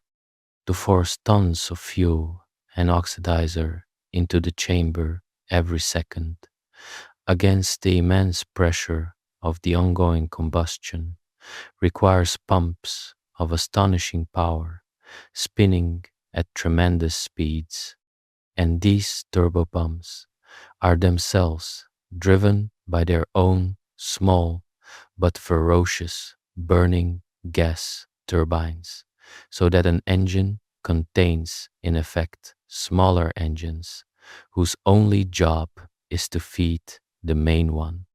The power densities involved are almost unbelievable, with a turbopump small enough to carry generating as much power as a large power station, all packed into a unit that must be as light as possible and must work flawlessly amid extreme heat, cold, vibration, and stress. The turbopump is one of the great unsung marvels of rocketry, and the difficulty of building one is a large part of why rocket engines are so hard to develop, with many a rocket program stumbling over the challenge of making these fantastically stressed machines work reliably. The rocket engine, taken as a whole, is a controlled inferno fed by miniature infernos, balanced on the very edge of destruction, and it is the beating heart that makes leaving the Earth possible at all. Once a rocket has done the hard work of reaching orbital speed, there is more to the story than simply being in space, because there are many different kinds of orbits, each suited to a different purpose, and choosing the right one is a crucial part of any mission. The lowest and easiest to reach is low Earth orbit, just a few hundred miles up where the space station flies, and where most satellites and crewed missions go, because it takes the least energy to get there and offers a close-up view of the Earth below. Objects in low orbit circle the planet quickly, going around in about 90 minutes, which is why astronauts on the space station see a sunrise and sunset roughly every hour and a half, witnessing 16 of each every day as they race around the world. A very different and very useful orbit lies much farther out, about 22,000 miles up, and it has a magical property. At that exact altitude, a satellite takes precisely 1 day to circle the Earth, which means it goes around at the same rate the Earth turns beneath it, so that from the ground the satellite appears to hang motionless in the sky, fixed over one spot on the equator. This is called geostationary orbit, and it is enormously valuable because a satellite parked there stays permanently above the same place, which is perfect for communications and for watching the weather over one region continuously. And it is why a satellite dish on a house can be bolted in one position and never has to move, always pointing at the same satellite hanging motionless overhead. This single special orbit is some of the most valuable real estate in space, crowded with the communications and weather satellites that serve much of the world.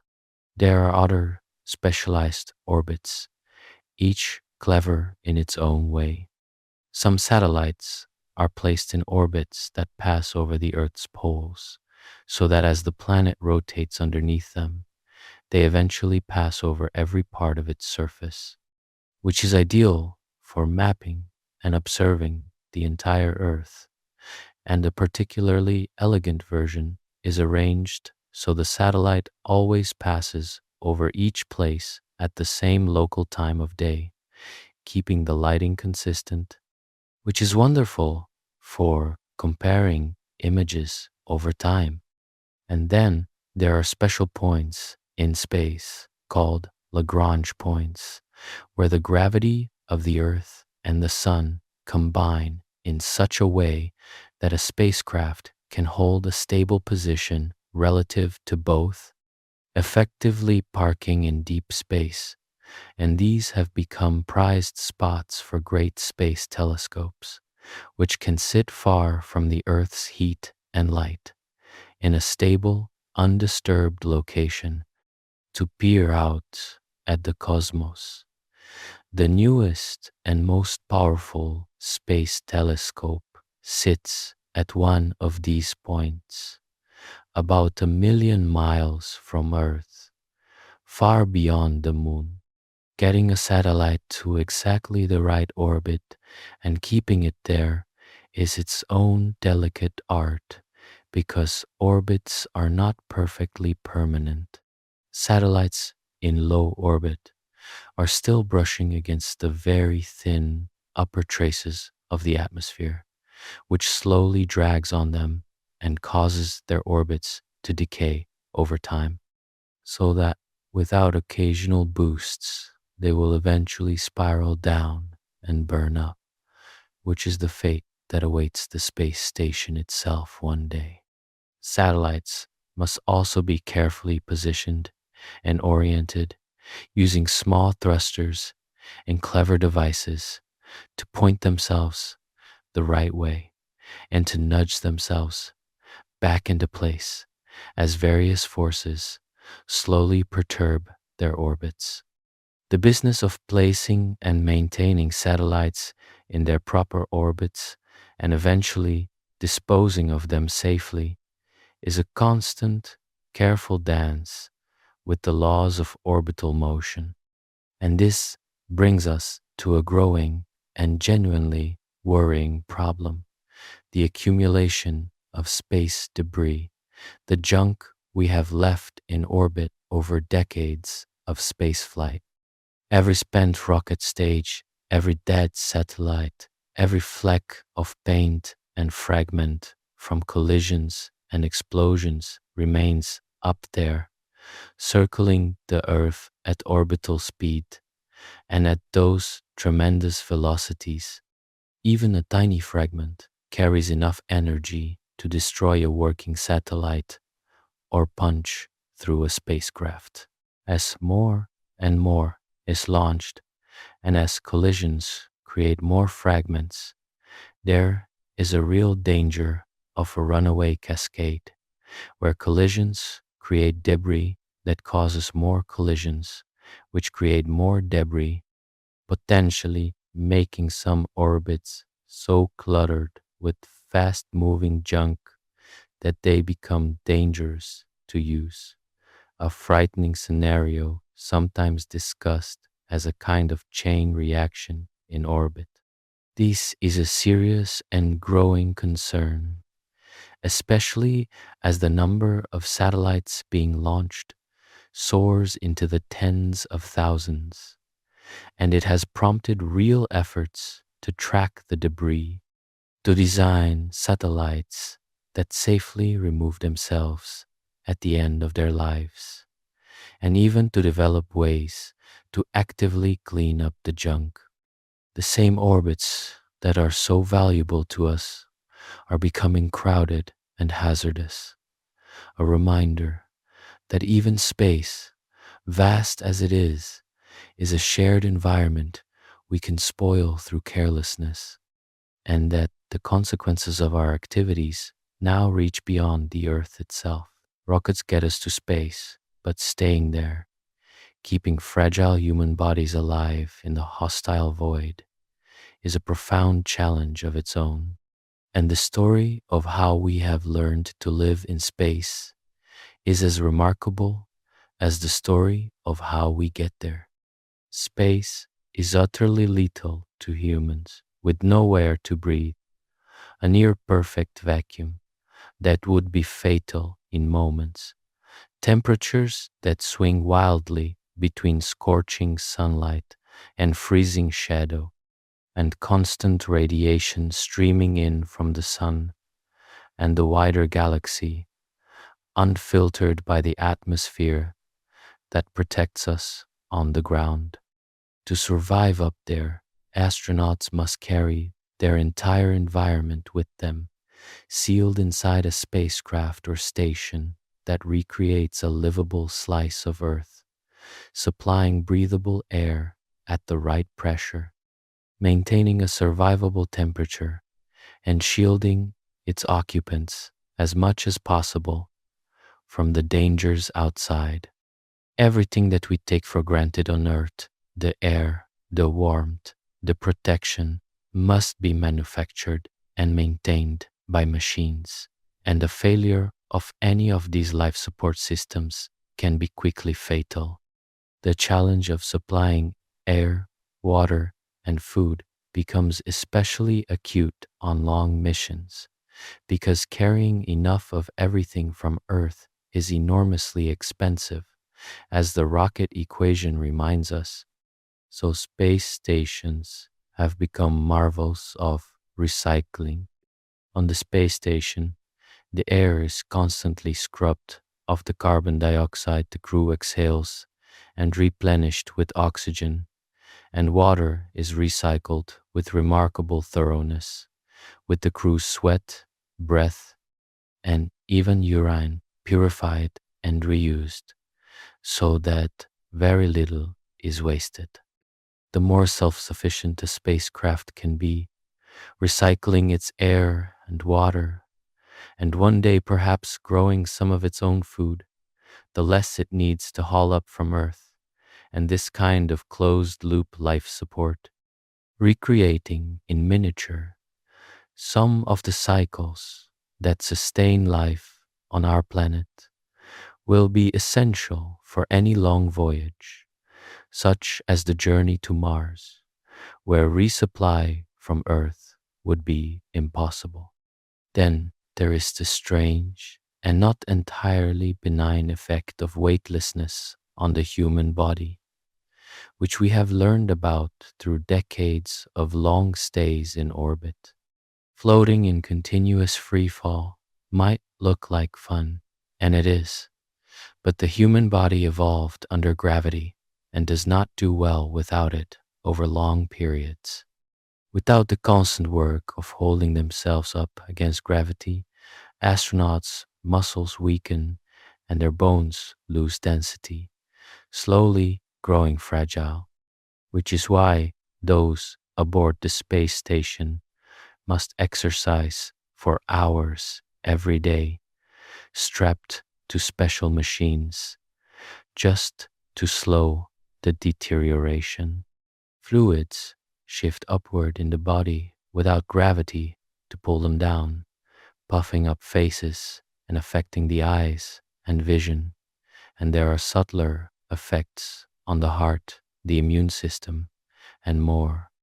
Understanding and managing these effects of long-term weightlessness is one of the main reasons for keeping people in orbit for extended stays, because it is essential knowledge for any future long voyage, and it remains one of the serious obstacles to sending humans on the journey to Mars and back, which would keep them weightless for many months. The story of space stations, the orbiting outposts where humans have learned to live, is a quiet triumph that runs alongside the more famous missions. The first space stations were launched by the Soviet Union in the early 1970s, followed by an American station, modest outposts where crews stayed for weeks or months, learning the basics of living and working in orbit.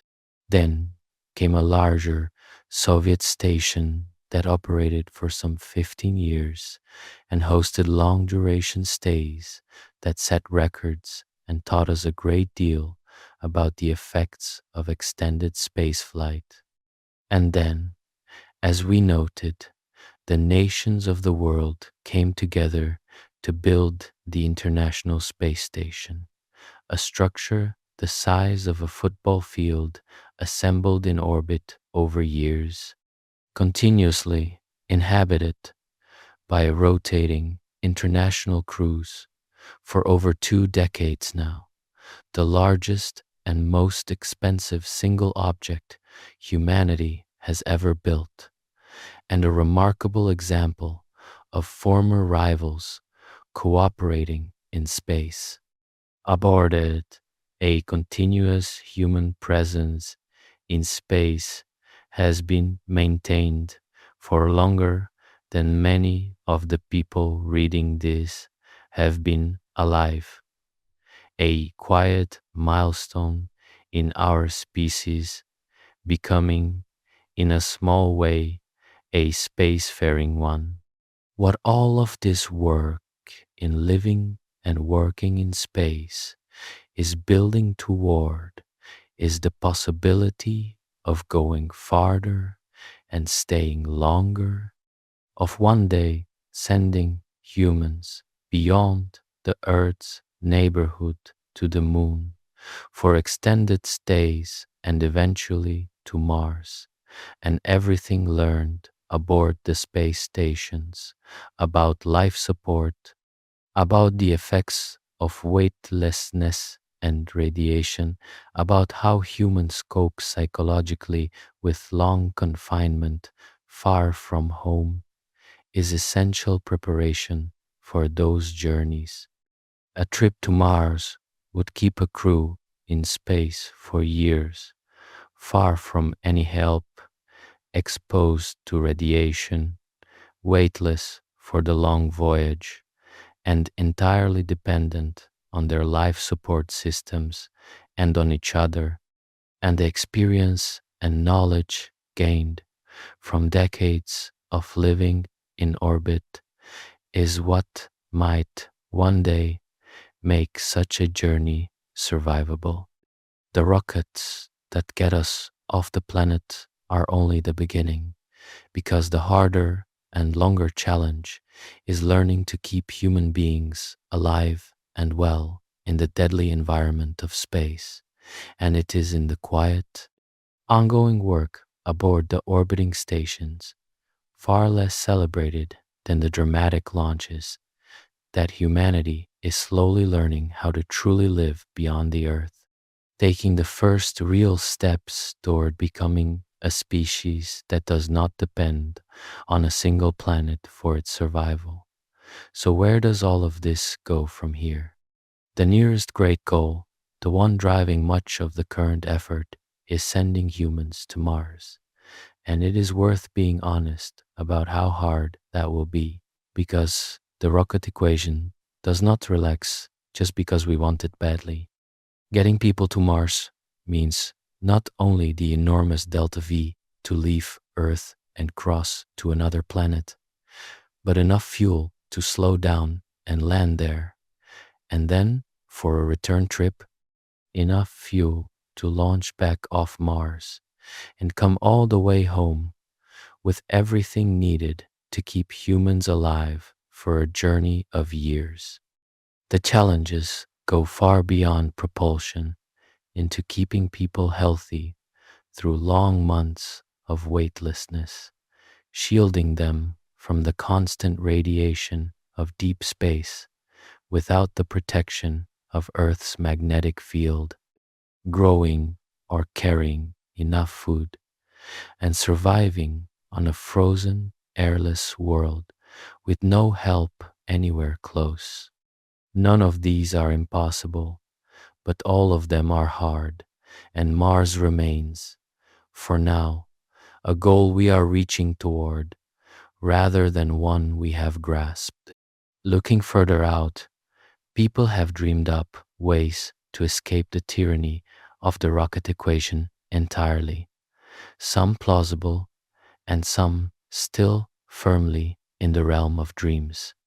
There is the idea of a space elevator, a cable stretching from the ground all the way up past the height where satellites orbit, anchored by a counterweight, up which vehicles could simply climb into space using ordinary power with no rocket at all, no mountain of fuel, just a long ride up a tether. The physics works in principle, but it would require a material far stronger and lighter than anything we can currently make in the necessary quantities. So it stays, for now, a beautiful concept rather than a plan. There are ideas for refueling spacecraft in orbit, or mining ice from the moon and asteroids to make fuel in space, so that ships would not have to haul everything up from Earth's deep gravity well. And there are the propulsion dreams we touched on: nuclear engines for faster trips, sails pushed by sunlight or by lasers, each one an attempt to loosen the grip of the equation that has constrained everything since Tsiolkovsky wrote it down. It is worth stepping back to take in the whole astonishing arc of this story. We started with a principle so simple a child could grasp it. Throw mass one way and you move the other. The same physics as stepping off a small boat. From that single idea, fought against a merciless equation, humanity built machines taller than buildings, made almost entirely of fuel, burning it in a controlled inferno to fling themselves sideways fast enough to fall around the earth forever. We took a technology born in ancient fireworks and forged terribly into a weapon of war, and we turned it into the vehicle that carried our species off its home planet for the first time in 4 billion years of life on Earth. We worked out how to fall around worlds, how to slingshot past planets using their gravity for free, how to ride a fireball back down through the atmosphere, and now how to land our rockets gently and fly them again. Every bit of it sits on top of that one simple principle, made monstrously difficult by the physics of leaving a planet. And there is something worth sitting with in the fact that getting to space is so hard. The difficulty is not a flaw or an oversight. It is a direct consequence of where we live, on a world with just enough gravity to hold the deep atmosphere and oceans and us, and just enough that escaping it pushes our best chemistry to its absolute limit. We are, in a real sense, creatures at the bottom of a deep well, and the rocket is the only ladder we have managed to build that reaches the top, an extravagant, dangerous, fuel-hungry ladder that we climb at enormous cost, a few tons at a time. That we have built it at all, that a species which evolved to walk on grasslands has worked out how to throw itself off its own planet and onto another is one of the genuinely remarkable things about human beings. So the next time you hear someone say, it's not rocket science, to mean that something is easy, you will know the full weight of the joke. The principle of the rocket really is simple, simple enough to explain in a sentence. It is everything else: the equation that demands mountains of fuel, the engines that run hotter than lava without melting, the precise dance of orbits, the fireball of return, the thousands of parts that must all work at once at the edge of failure, that makes it the hardest easy idea humans have ever pursued. Rocket science is the art of taking one of the simplest principles in physics and wrestling it against the unforgiving mathematics of gravity, all the way to the stars. And we are, against considerable odds, still only at the very beginning of learning how to do it.